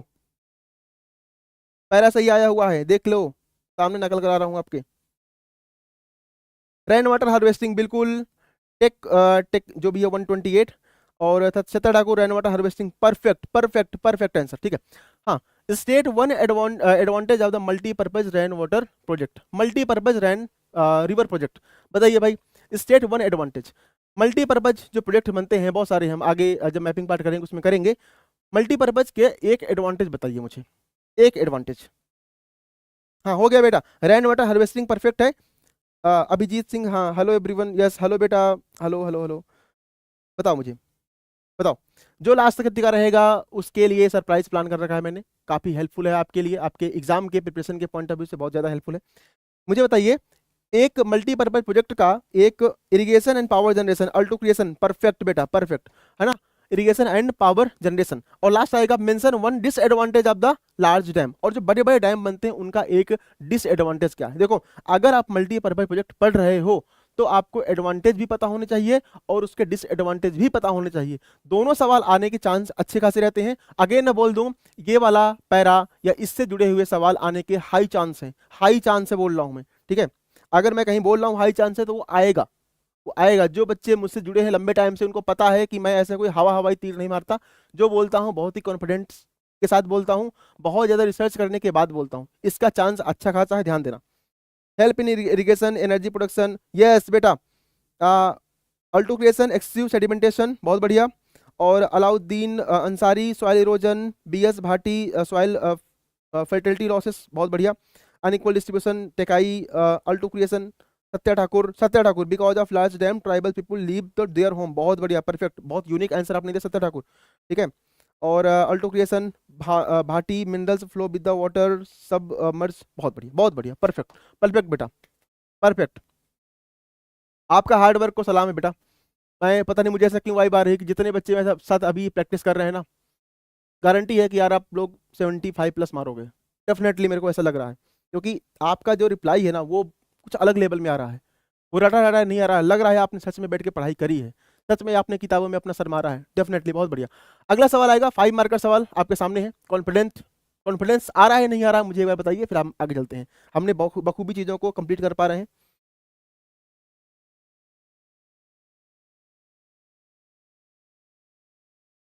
चलो 5 मार्कर करते हैं। अगेन वही जो स्ट्रेटजी हमने 3 मार्कर में इंप्लीमेंट किया था ना, कीवर्ड्स लिखने वाला, वैसा ही, जैसे अभिनव ने लिखा था वैसा ही आपको बाकी जब सब बच्चों ने लिखा था, आपको वही स्ट्रेटजी को फॉलो करना है। 3 मार्कर वाली स्ट्रेटजी फॉलो करना है। यहाँ पे आपको 5 पॉइंट लिखने पड़ेंगे, कीवर्ड्स लिखने पड़ेंगे, देखते हैं कितने बच्चों को इसमें चीजें याद है। यस बेटा, बिल्कुल बिल्कुल, मैं बोल रहा हूँ 75 प्लस करोगे आप लोग, सब बच्चों के लिए बोल रहा हूँ। चलो अगला 5 मार्क का सवाल आपके सामने आ गया है, एक्सप्लेन। ये सवाल पता है बहुत रिपीटेड है, बहुत ज्यादा रिपीटेड है, बहुत ज्यादा। रिसोर्स प्लानिंग इन इंडिया कितनी बार नहीं पूछा जा चुका है, मतलब ये ऐसा होगा सीबीएसई का ये अपना बच्चा है, उसका ऐसा होगा कि ये तो मेरा बच्चा है, इसको कैसे छोड़ सकता हूँ, इसको छोड़ दूंगा बुरा मान जाएगा। 5 मार्कर में कई बार पूछ चुका है सवाल, कई बार ये पूछ चुका है। बताइए रिसोर्स प्लानिंग इन इंडिया के लिए एक्सप्लेन द इंपॉर्टेंस, क्या क्या इंपॉर्टेंस एक्सप्लेन आपको एक्सप्लेन करना है, क्यों हम इसको यूज करते हैं। आपको 5 फैक्टर्स में बताना है। कीवर्ड्स लिखना, फटाफट कीवर्ड्स लिखना। आप बताइए रिसोर्स प्लानिंग इन इंडिया क्यों जरूरी है, क्यों जरूरी है, आप बताइए। कीवर्ड्स लिखिए, फिर हम आगे चलते हैं। देखो बेसिकली अगर मैं बात करूंगा रिसोर्स प्लानिंग, तो रिसोर्स प्लानिंग करने के पीछे का मेन रीजन ये होता है क्योंकि हमारे इंडिया के पास रिसोर्स ऐसा नहीं है कि अनलिमिटेड है, लिमिटेड अमाउंट में हमारे पास रिसोर्स है, और उस रिसोर्स को कितना खर्च करना है, कहाँ खर्च करना है, कैसे खर्च करना है, ये भी ध्यान देना पड़ेगा, हमें अल्टरनेटिव पे काम करना पड़ेगा। ठीक है, तो इस तरीके से आप रिसोर्स को कर सकते हो। बताइए कौन सा बच्चा है जो इस पर काम, सस्टेनेबल डेवलपमेंट तो है ही है, परफेक्ट बेटा टगाई, सस्टेनेबल डेवलपमेंट तो एक है ही है। सर बेटा कोई बात नहीं है, पढ़ सकते हो। एक्सेसिबिलिटी, बिल्कुल सही बात है, सस्टेनेबिलिटी हो गया, एक्सेसिबिलिटी हो गया, 2 पॉइंट हो गया, अलाउद्दीन ने लिखा एक्सेसिबिलिटी हो गया। अगला पॉइंट बताओ, सत्या ठाकुर ने लिखा है identification inventory of resources planning structure the technology skill matching, बहुत बढ़िया, वो आपने रिसोर्स प्लानिंग इन इंडिया बता दिया, 3 पॉइंट तो आपने वहां से कर दिए। सत्या ठाकुर आपने 3 पॉइंट्स तो वहां से डाल दिए। सवाल है 5 नंबर का, तो 2 पॉइंट्स आपको और रिक्वायरमेंट होगी, ये बताओ, 2 पॉइंट और डालो, 2 पॉइंट और डालो। साइंस का भी पेपर बेटा इसके बाद आज ये है, आज जियोग्राफी का हुआ है, कल ऐसे ही सारे सब्जेक्ट हम लोग प्रैक्टिस करने वाले, डोंट वरी। 11 बजे रोज 11 बजे आपको इसी टाइम पर इसी चैनल पे आना है, प्रैक्टिस करते रहना है, उसके लिए परेशान नहीं होना है। बताइए exhaustibility, uneven distribution, limited environment degradation, sustainable development. Priyanka hello, hi hi hi hi, बहुत बढ़िया। अनइवन डिस्ट्रीब्यूशन, इक्विटेबल डिस्ट्रीब्यूशन के लिए हेल्प आता है, बहुत बढ़िया बेटा, बहुत बढ़िया। ठीक है, अब आ जाओ देख लेते हैं। सबसे पहले बात करेंगे, जब हम रिसोर्स प्लानिंग के बारे में बात करें, मैंने बताया था ना कि हमारे पास रिसोर्स अनलिमिटेड नहीं है, लिमिटेड है, तो उनको लिमिटेड को यूज करने के लिए क्या करना पड़ेगा, अनइवन डिस्ट्रीब्यूशन हमारे इंडिया पे, तो उसके लिए क्या करना पड़ेगा, हमें बहुत सस्टेन तरीके से यूज करना पड़ेगा, पहला। दूसरा है लिमिटेड है और एग्जॉस्टिबल है, ये इसका मतलब क्या होता है, इसका मतलब ये आपका होता है क्या, नॉन, इसका नंबर होता है नॉन रिन्यूएबल। अब ये नॉन रिन्यूएबल रिसोर्स हमारे पास है, कोयला है, पेट्रोल है, उसे खत्म, उसे क्या करना पड़ेगा, हमें दूसरे रिसोर्स में अपने आप को चेंज करना पड़ेगा, मतलब रिन्यूएबल रिसोर्स में हमको अपने आप को शिफ्ट करना पड़ेगा। तीसरा पॉइंट देखो यहाँ पे क्या लिखा हुआ है, इन्वायरमेंटल डिग्रेडेशन। भाई कोयला जब जलाओगे तो पोल्यूशन क्रिएट होगा ना, तो आपको ऐसी चीजें पर आप काम करना है जिससे पर पोल्यूशन आपका कम से कम हो। आगे यहाँ पे क्या हो जाएगा, जुडिशियस यूटिलाइजेशन ऑफ रिसोर्स, मतलब सस्टेनेबल डेवलपमेंट करना पड़ेगा बेटा। अगेन आ गया देखो यहाँ पर, और फिर लास्ट में सस्टेनेबल। तो कौन कौन से कीवर्ड्स हैं, अनइवन डिस्ट्रीब्यूशन हो जाएगा, एग्जॉस्टिबल हो जाएगा, इन्वायरमेंट डिग्रेडेशन हो जाएगा, जुडिशियस यूज हो जाएगा, और सस्टेनेबल डेवलपमेंट हो जाएगा। इस तरीके से आप आराम से चीजों को कर सकते हो। हाँ टेक आई आपने जो लिखा ना, ये आपने बिल्कुल सही लिखा हो, नेशनल डेवलपमेंट गोल से इसको मैच करना चाहिए, ये आपके लिए बिल्कुल परफेक्ट। आप इस चीज को तो ऐड ही करना, इसको तो ऐड ही कर देना। देखो रिसोर्स प्लानिंग इन इंडिया के जो 3 पॉइंट्स हैं उनको तो आपको लिखना है, वो 3 पॉइंट्स तो आपके हो जाएंगे, पहले प्लानिंग करना पड़ेगा, फिर ये चौथा पॉइंट अनिवल डिस्ट्रीब्यूशन वाला, पांचवा पॉइंट हो जाएगा सस्टेनेबल डेवलपमेंट वाला। इस तरीके से आप कर करके पूरा अपना जो क्वेश्चन है, और याद रखना जो 5 मार्कर क्वेश्चन होते हैं उसके लिए आपको कितने वर्ड मेंटेन करने पड़ते हैं, 100 to 120 वर्ड्स मेंटेन करने पड़ते हैं। ये क्राइटेरिया फुलफिल करना बेटा, ये क्राइटेरिया फुलफिल करके आना, तभी काम बन पाएगा। चलो अगला सवाल देखो, second question, explain any 5 cause of the water scarcity in India. Water scarcity के 5 जो आपके फैक्टर्स हैं वो कौन कौन से हैं, हमारे यहाँ पर वाटर स्कैर्सिटी क्यों हो रही है। सिंपल सी बात है, आसान सा सवाल है, आप बताइए। और ये हाई डिमांडिंग सवाल है बेटा, ये हाई डिमांडिंग सवाल है।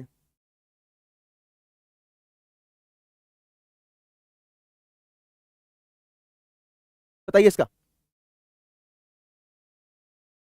ये सवाल ऐसे हैं, ये रिपीटेड है, ये वाला रिपीट, ये रिपीटेड कैसे है, ये कई बार पीवाईक्यू में पूछा जा चुका है, कई बार पीवाईक्यू में पूछा जा चुका है।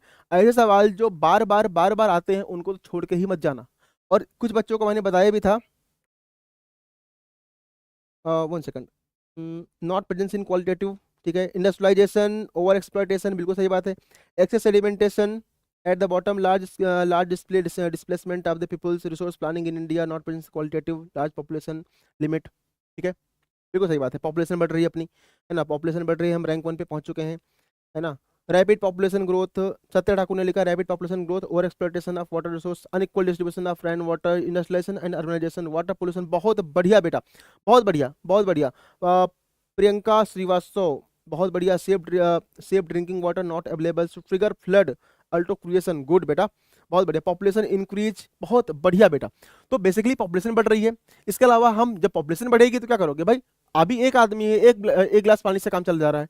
जब 50 लोग होंगे तो उनको 50 गिलास पानी चाहिए होगा ना, तो ज्यादा क्या करोगे, वाटर स्कार्सिटी बढ़ेगी। यानी कि पॉपुलेशन बढ़ी तो ओवर एक्सप्लॉयटेशन बढ़ा। जब ये बढ़ेगा तो इन्हें क्या चाहिए होगा बेटा, इन्हें चाहिए होगी नौकरी। क्या चाहिए होगा, नौकरी। यानी कि आप इंडस्ट्रियलाइजेशन पर फोकस करोगे। इसके अलावा जब अब बारिश होने रही है, पेड़ काट रहे हो, जंगल काट रहे हो, अरावली काट रहे हो, तो क्या करोगे, uneven distribution, uneven and irregular rainfall हो रही होगी।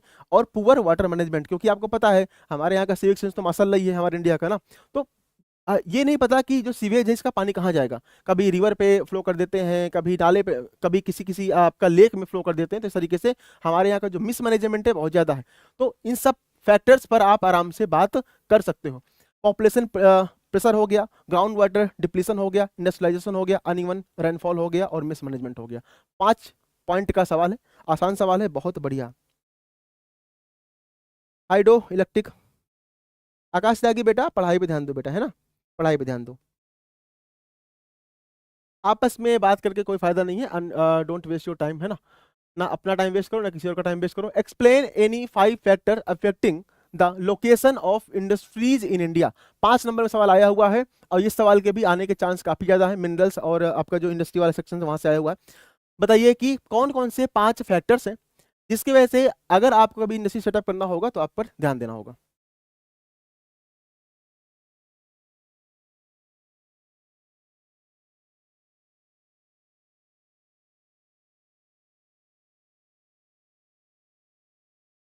बताओ, इसके लिए बताइए क्या हो जाएगा। 5 नंबर का सवाल है, कौन कौन से फैक्टर्स हैं अगर आपको इंडस्ट्री सेटअप करना है उसके पहले आपको चीज़ों को ध्यान देना पड़ेगा। तो अगेन देखो फिर से आ जाओ, अवेलेबिलिटी ऑफ रॉ मटेरियल्स, ठीक है, पावर सप्लाई पे ध्यान देना पड़ेगा, लेबर अवेलेबिलिटी कितनी ज़्यादा है, ट्रांसपोर्टेशन फैसिलिटी कितनी है और मार्केट पास में है कि नहीं है। इन सब फैक्टर्स पे आपको ध्यान देना पड़ेगा। ये सवाल आपका 5 नंबर में आता है, कई बार रिपीट हो चुका है, इनको आपको अच्छे से समझ लेना है, ठीक है।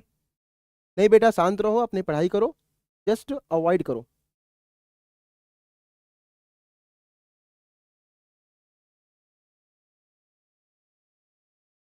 रुद्रा बेटा पढ़ाई कर लो, अननेसेसरी आर्गुमेंट करने से कोई फायदा नहीं है, ठीक है ना। आप उसको जानते हो ना वो आपको जानता है, इससे कुछ होने वाला है नहीं। और अननेसेसरी में आप क्या कर रहे हो, अपना टाइम वेस्ट कर रहे हो, ठीक है बेटा। इंपॉर्टेंट क्वेश्चन है, इस पर फोकस करो। इलेक्ट्रिसिटी, बहुत बढ़िया, इलेक्ट्रिसिटी, ट्रांसपोर्टेशन, लेबर, वाटर, बहुत बढ़िया है। इसके अलावा आपका availability of raw material, Satya Thakur, supply of labour, availability of capital power, water supply, transportation, market facility, ये बहुत बढ़िया है। Availability of cheap credit, availability, alto creation, क्या बात है। आप बेटा कुछ अलग ही लिख रहे हो और यूनिक लिख रहे हो, है ना, आई इम्प्रेस्ड। आपका जो ये है ना ऑल्टो क्रिएशन जो भी आपका नाम है, आपका जो रिप्लाई आ रहा है ना काफी यूनिक सा आ रहा है मुझे, और बहुत अच्छा है। ये जो तरीका होता है ना लिखने का, ये कहीं ना कहीं आपके अंदर यूनिकनेस पैदा करेगा। आपकी आंसर राइटिंग, जो बोर्ड में आप आंसर राइटिंग करोगे वो कहीं ना कहीं आपको अलग दिखाएगा, तो उससे इंप्रेस होता है आपका एग्जामिनर, बहुत बढ़िया, ठीक है। चलो, तो हमने बखूबी 5 मार्क के क्वेश्चन भी कंप्लीट कर लिए। अब आते हैं हम लोग मैप वर्क में, इंपॉर्टेंट है। और जब मैं ज्योग्राफी के बारे में बात करूंगा तो मैप वर्क आपका 3 मार्क्स का आता है, और 3 मार्क्स का ये फिक्स है, ये फिक्स है यहाँ से आने वाला है। और उसमें भी जो मैक्सिमम इंपॉर्टेंट लोकेशन है आज हम उसको करने वाले हैं, ठीक है। चांस हाई है कि ये आने वाला है, ये आएगा, हम उस पर काम करने वाले हैं, ठीक है। चलो, आप तैयार हो मैप वर्क के लिए बेटा?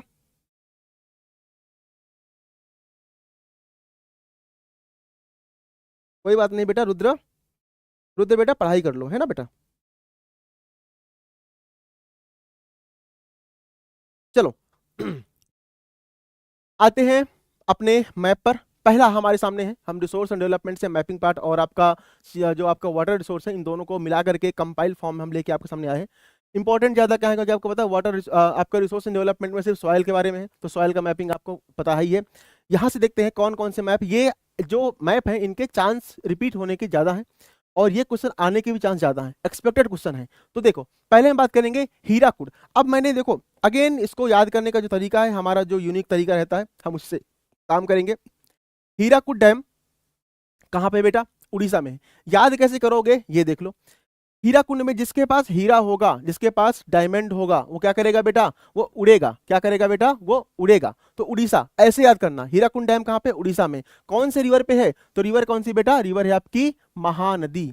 रिवर कौन सी बेटा? महानदी। तो जो जिसका हीरा होगा, जो उड़ेगा, वो महान आदमी होगा। क्या होगा? वो महान आदमी होगा।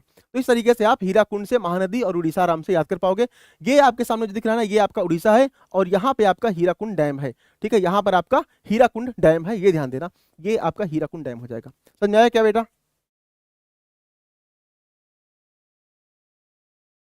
ठीक है, आया? ट्रिक भी दिमाग में रखना क्योंकि कई बच्चे भूलती हैं। अगला, चलो अगला देखते हैं। Bhakra Nangal dam. Bhakra Nangal dam basically क्या है आपको पता होगा। आकाश त्यागी, देखो जब मैं बात करूंगा भाखड़ा नागल के बारे में, तो भाखड़ा कहाँ पे पड़ता है? भाखड़ा आपका पड़ता है पंजाब में, है ना। और नागल कहाँ पड़ता है? नागल पड़ता है आपका हिमाचल प्रदेश में। तो भाखड़ा नागल के बाउंड्री पे, यानी कि पंजाब ये है और हिमाचल ये, इसकी बाउंड्री पे एक डैम है और उसका नाम है भाखड़ा नागल डैम। और ये कौन सी रिवर पे है? ये रिवर है आपकी सतलज। कौन सी रिवर है बेटा? सतलज। सतलज रिवर है और ये आपका पंजाब और हिमाचल पे पड़ जाता है। यहाँ पर आपका भाखड़ा नागल डैम है।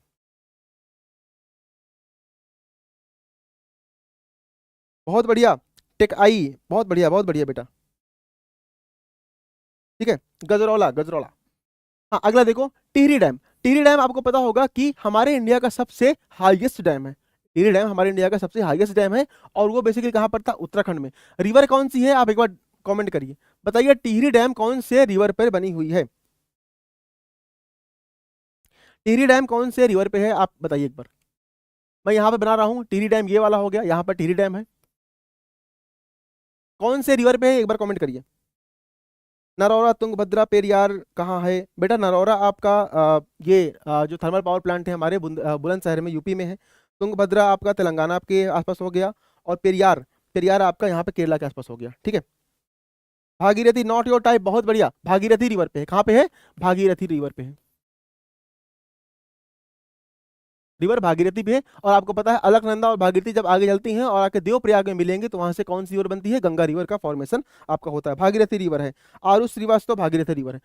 सरदार सरोवर डैम देखिए, ये भी इंपॉर्टेंट है, बहुत इंपॉर्टेंट, ये आपका जो मैपिंग पार्ट वाला है। सरदार सरोवर डैम याद कैसे करोगे? सरदार, सरदार से पकड़ोगे सरदार वल्लभ भाई पटेल। सरदार वल्लभ भाई पटेल कहाँ के रहने वाले थे? ये रहने वाले थे कहाँ के? गुजरात के रहने वाले थे। तो सरदार सरोवर से आपको सरदार वल्लभ भाई पटेल याद आएंगे और गुजरात याद आ जाएगा, तो यहाँ से आप आराम से पहुंच जाओगे। और कौन से रिवर पे बना हुआ है? तो रिवर हो जाएगी नर्मदा। रिवर नर्मदा। रिवर नर्मदा जब देखेंगे कि यहाँ से निकलती है और ऐसे फ्लो करते करते यहाँ पे आएगी, तो यहाँ पे आपका सरदार सरोवर डैम है। कौन से डैम है? सरदार सरोवर डैम आपका गुजरात में है। नर्मदा रिवर है। बहुत बढ़िया बेटा। ज्योति आपने क्या कमेंट किया था बेटा? मैंने बोला था कि अभी कोई ना कोई आके मुझसे पूछेगा सर आपकी शादी हो गई कि नहीं हो गई। देखो ज्योति ने वाला काम कर दिया बेटा। अगर मैं बोल दूंगा कि शादी हो गई है तो उससे क्या आपके बोर्ड में नंबर बढ़ जाएंगे? और अगर मैं बोल दूंगा कि शादी नहीं हुई है तो क्या आपके बोर्ड में नंबर नहीं आएंगे? ऐसे सवाल पूछो जिनसे आपके बोर्ड में आपका +1 हो। मेरी शादी हुई है नहीं हुई है, बच्चे हैं नहीं है, मेरी सैलरी कितनी है, इन सब से बोर्ड में कुछ भी फायदा नहीं होने वाला बेटा। ज्योति, नर्मदा, नर्मदा, नर्मदा, बहुत बढ़िया, बहुत बढ़िया बेटा। स्टैच्यू ऑफ यूनिटी, हाँ बिल्कुल बिल्कुल परफेक्ट है। स्टैच्यू ऑफ यूनिटी वही गुजरात में ही है। आ जाओ नागार्जुन सागर डैम। अब देखो नागार्जुन सागर डैम के लिए आपको दिमाग में याद करना पड़ेगा। देखो यहाँ पे नागार्जुन में क्या लिखा हुआ है? अर्जुन। क्या लिखा है बेटा? अर्जुन। अब अर्जुन से ये बताओ कौन से भगवान जुड़े हुए थे? कौन से भगवान जुड़े हुए थे? कृष्णा भगवान जुड़े हुए थे। कौन से भगवान जुड़े हुए थे? कृष्ण भगवान जुड़े हुए थे। तो कौन सी रिवर पे ये नागार्जुन सागर डैम है? तो ये आपका कृष्णा रिवर पे है। कौन सी रिवर पे है? कौन सी रिवर पे है? कृष्णा रिवर पे। कैसे पहुंचोगे? नागार्जुन सागर के लिए क्या करोगे? कृष्णा रिवर पे है। तेलंगाना और आंध्र प्रदेश बॉर्डर पे आपको देखने के लिए मिल जाएगा, यानी कि आपका आंध्र प्रदेश से तेलंगाना, तो यहाँ पर आपका नागार्जुन सागर डैम देखने के लिए मिल जाएगा। नागार्जुन में पकड़ोगे अर्जुन, अर्जुन से जाओगे कृष्ण भगवान के पास, कृष्णा रिवर, कृष्णा रिवर नाम शुरू करती है तेलंगाना और आंध्र प्रदेश। ठीक है बेटा।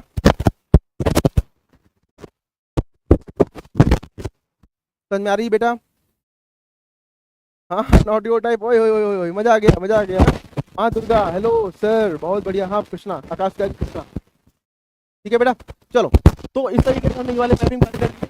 अगले अगला देखो, अब देखते हैं यहाँ पे राइस एरिया, ये भी इंपॉर्टेंट है ना। अगला आएगा आपका, तो राइस प्रोड्यूसिंग देखते हैं। राइस प्रोड्यूसिंग कहाँ के लोग ऐसे हैं जो चावल ज़्यादा खाते हैं?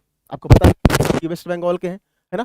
वेस्ट बंगाल कहाँ पड़ेगा? वेस्ट बंगाल आपका यहाँ पड़ जाएगा। तो ये वाला एरिया जो है वो राइस प्रोड्यूसिंग एरिया के नाम से जाना जाता है। तो नंबर 1 पे आपका वेस्ट बंगाल है। नंबर 2 पे कौन सा एरिया है? कमेंट करिए जरा, मुझे कमेंट करिए नंबर 2 पे कौन सा एरिया है जो राइस प्रोड्यूसिंग एरिया के नाम से जाना जाता है। My name is Kalpana. Okay बेटा, कल्पना बेटा।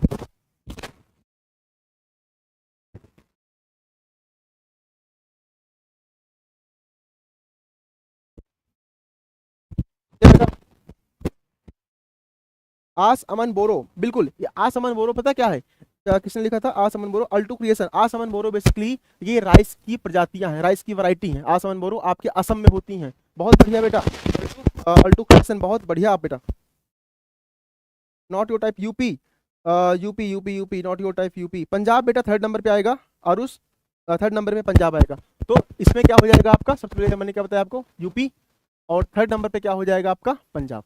थर्ड नंबर पे क्या हो जाएगा? पंजाब। ठीक है बेटा। वीट प्रोड्यूसिंग के बारे में बात करेंगे। पंजाब नंबर 1 पे है ना, पंजाब कहाँ पड़ता है? पंजाब आपका ये पड़ जाएगा। और अब मुझे बताइए, कमेंट करिए सेकंड नंबर पे कौन सा स्टेट है? सेकंड नंबर पे कौन सा स्टेट है?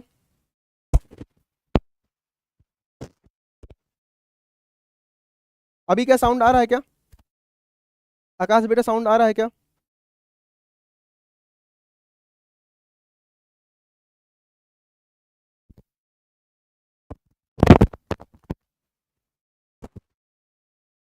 अभी सही आ रहा है क्या आवाज?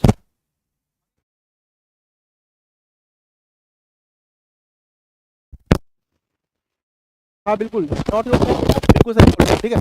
तो अब आ जाओ कॉटन प्रोड्यूसिंग स्टेट के बारे में बात करेंगे। मैं कॉटन के बारे में बात करूंगा तो आपको पता है कॉटन कौन सी सॉइल पे होता है? तो सॉइल कौन सी आपकी? Black soil. कौन सा है? वो आपकी ब्लैक सॉइल है, बिल्कुल सही बात है। अभी सही आ रही है आवाज मेरी?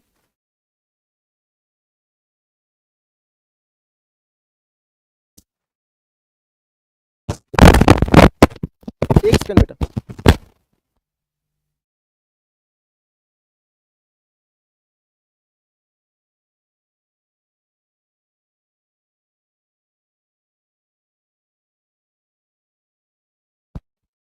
क्या अभी ठीक आ रही है आवाज?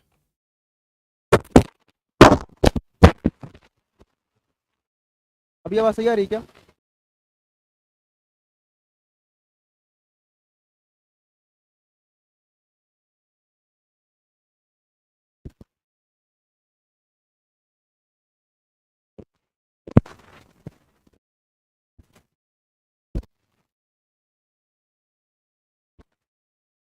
अभी ठीक आ रही है आवाज?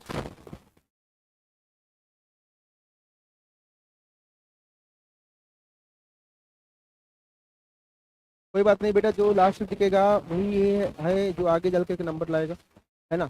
एक दे, एक रुके या दो रुके, इससे फर्क नहीं पड़ता। आप कितने टाइम तक अपने आप। थैंक यू थैंक यू, चलो चलो, ठीक है। तो बेसिकली यहाँ पे क्या हो जाएगा आपका? कॉटन के लिए आपको पता है, कॉटन के लिए आपका गुजरात हो गया, महाराष्ट्र हो गया। महाराष्ट्र नंबर 1 पे आता है, सेकंड नंबर पे आपका गुजरात आता है। तो इस तरीके से ये वाला एरिया आपका महाराष्ट्र वाला, ये एरिया आपका गुजरात वाला, ये कॉटन प्रोड्यूसिंग स्टेट है। और ये आप बेसिकली ब्लैक सॉइल के लिए इंपॉर्टेंट माने जाते हैं, ठीक है। अब आगे बात करेंगे, टी प्रोड्यूसिंग स्टेट कौन सा हो जाएगा? असम। असम बेसिकली, असम कहाँ पर जाएगा आपका? असम आपका यहाँ पर जाएगा। और असम के पास ही एक और स्टेट है जो आपका चाय के लिए अच्छा माना हो जाएगा, ठीक है। नाउ कॉफी के बारे में बात करेंगे। कॉफी के लिए कर्नाटक हो जाएगा। अब देखो कॉफी याद कैसे करोगे? का से कॉफी, का से कर्नाटक, का से कॉफी, का से कर्नाटक। वेस्ट बंगाल, बहुत बढ़िया बहुत बढ़िया। माँ दुर्गा महाराष्ट्र, सही है।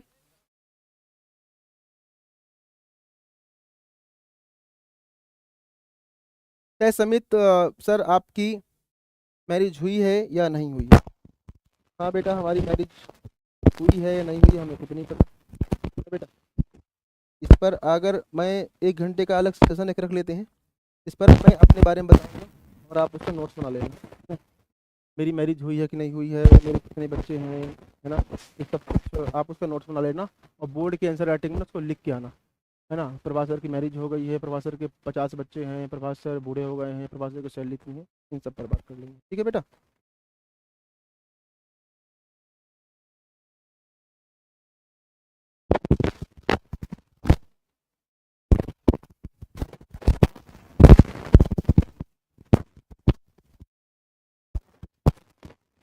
आवाज सही आ रही है ना बेटा?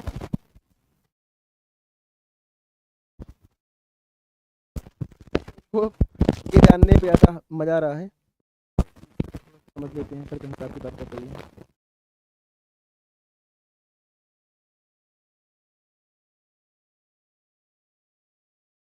एक सेकंड।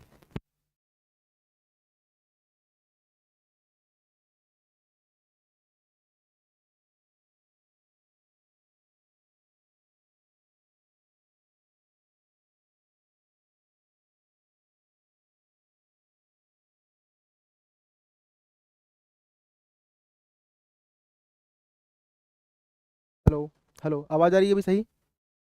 चलो, ओके, अभी ठीक है। चलो, तो हमने इस तरीके से चीज़ों को कर लिया।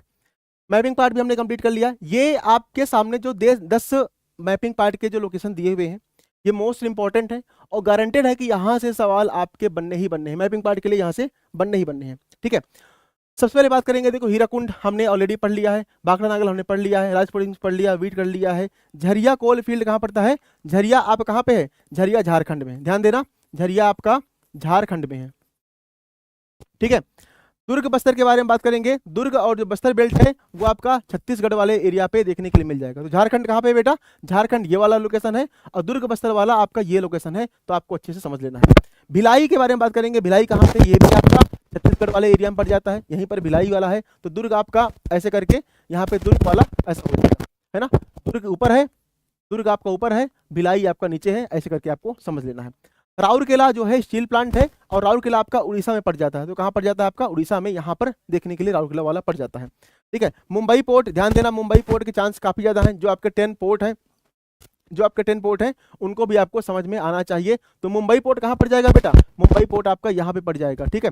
और लास्ट में आ जाएगा आपका चेन्नई पोर्ट। चेन्नई पोर्ट कहाँ पे है? चेन्नई पोर्ट आपका यहाँ पे पड़ जाएगा। और चेन्नई पोर्ट किस लिए जाना जाता है? वो आपका आर्टिफिशियल पोर्ट के नाम से जाना जाता है, ठीक है, आर्टिफिशियल पोर्ट के नाम से जाना जाता है।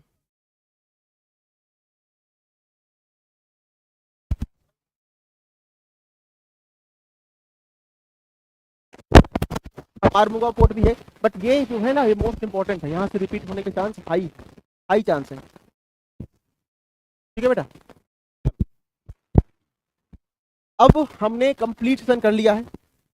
जो मैंने आपसे वादा किया था कि लास्ट में आपके लिए एक सरप्राइज सेक्शन रखा है, अब उस सरप्राइज सेक्शन को समझ लेते हैं कि सरप्राइज सेक्शन क्या है। इसके बाद हम लोग इस सेक्शन को क्या करेंगे, है ना।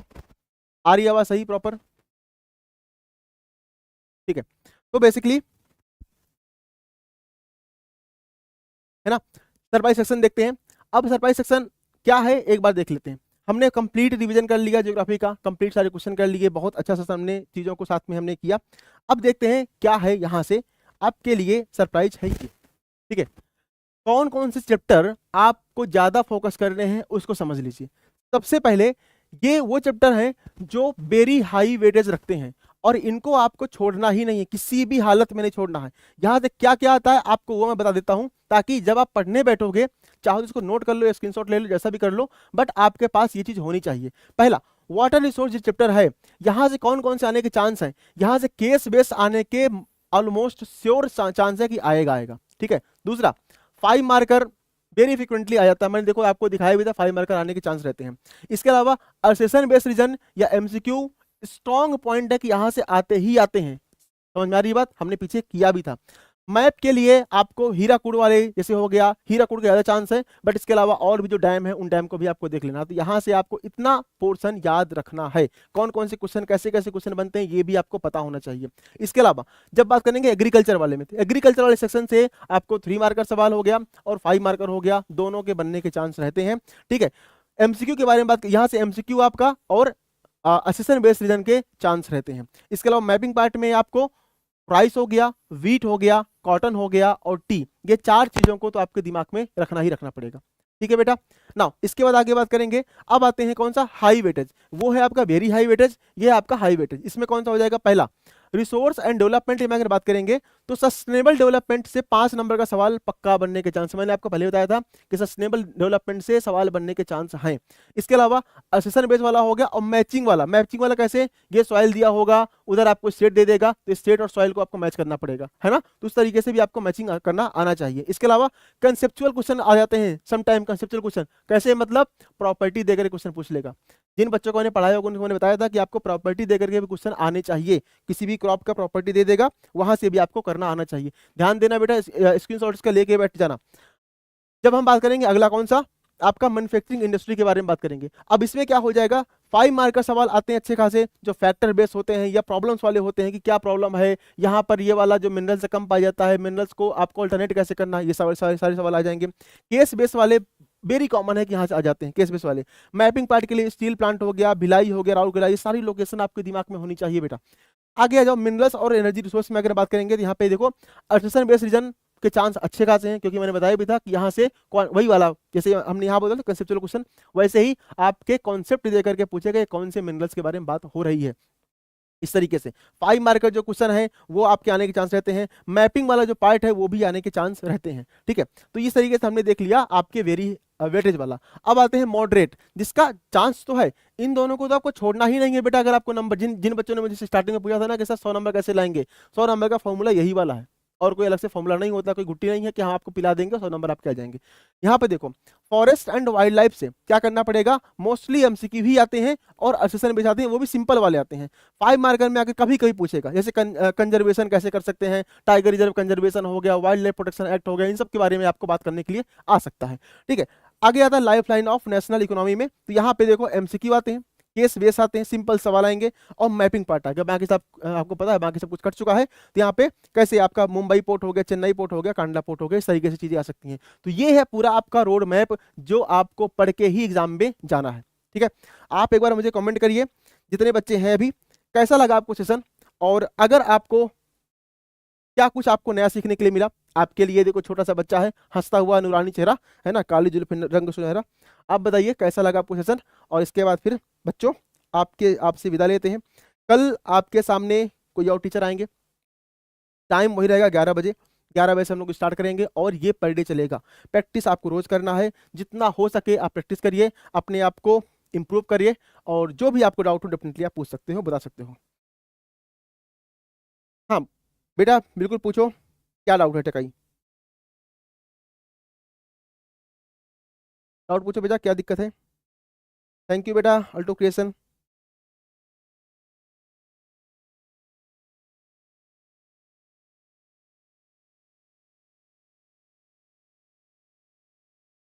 क्या डाउट है बेटा, पूछो फटाफट, और किसी का डाउट हो तो पूछ सकता है।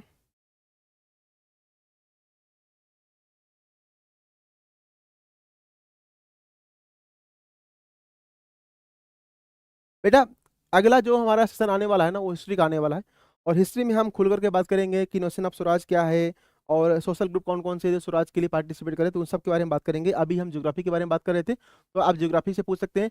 अगला जो सेशन मेरा आने वाला है वो मेरा हिस्ट्री का आने वाला है, और इसी तरीके से हम चीज़ों को कंप्लीट कर लेंगे, तब आपका ये वाला हो जाएगा। हाँ बेटा डेफिनेटली मैं जानता हूँ उनको, है ना, काफ़ी फेमस हैं और काफ़ी अच्छे टीचर हैं, है ना।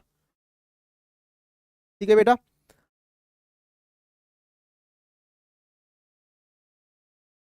हाँ शिवानी बेटा आप पूछिए, आपका क्या डाउट है। हिस्ट्री से जुड़ा हुआ जो आपका डाउट है बताने को मैं बता सकता हूँ, कोई दिक्कत नहीं। स्वराज के लेकर के कि गांधी जी ने स्वराज स्टार्ट किया था, इसके अलावा जो ट्राइबल्स हैं, जो वुमेन्स हैं, जो आपके जो प्लांटेशन वर्कर्स हैं, सब ने पार्टिसिपेट किया था, बट इसके बारे में हम डिटेल तभी बात करेंगे जब हिस्ट्री का सेशन हमारा होगा। ठीक है बेटा, हाँ बेटा जानता हूँ, आप डाउट पूछिए, क्या आपका डाउट है।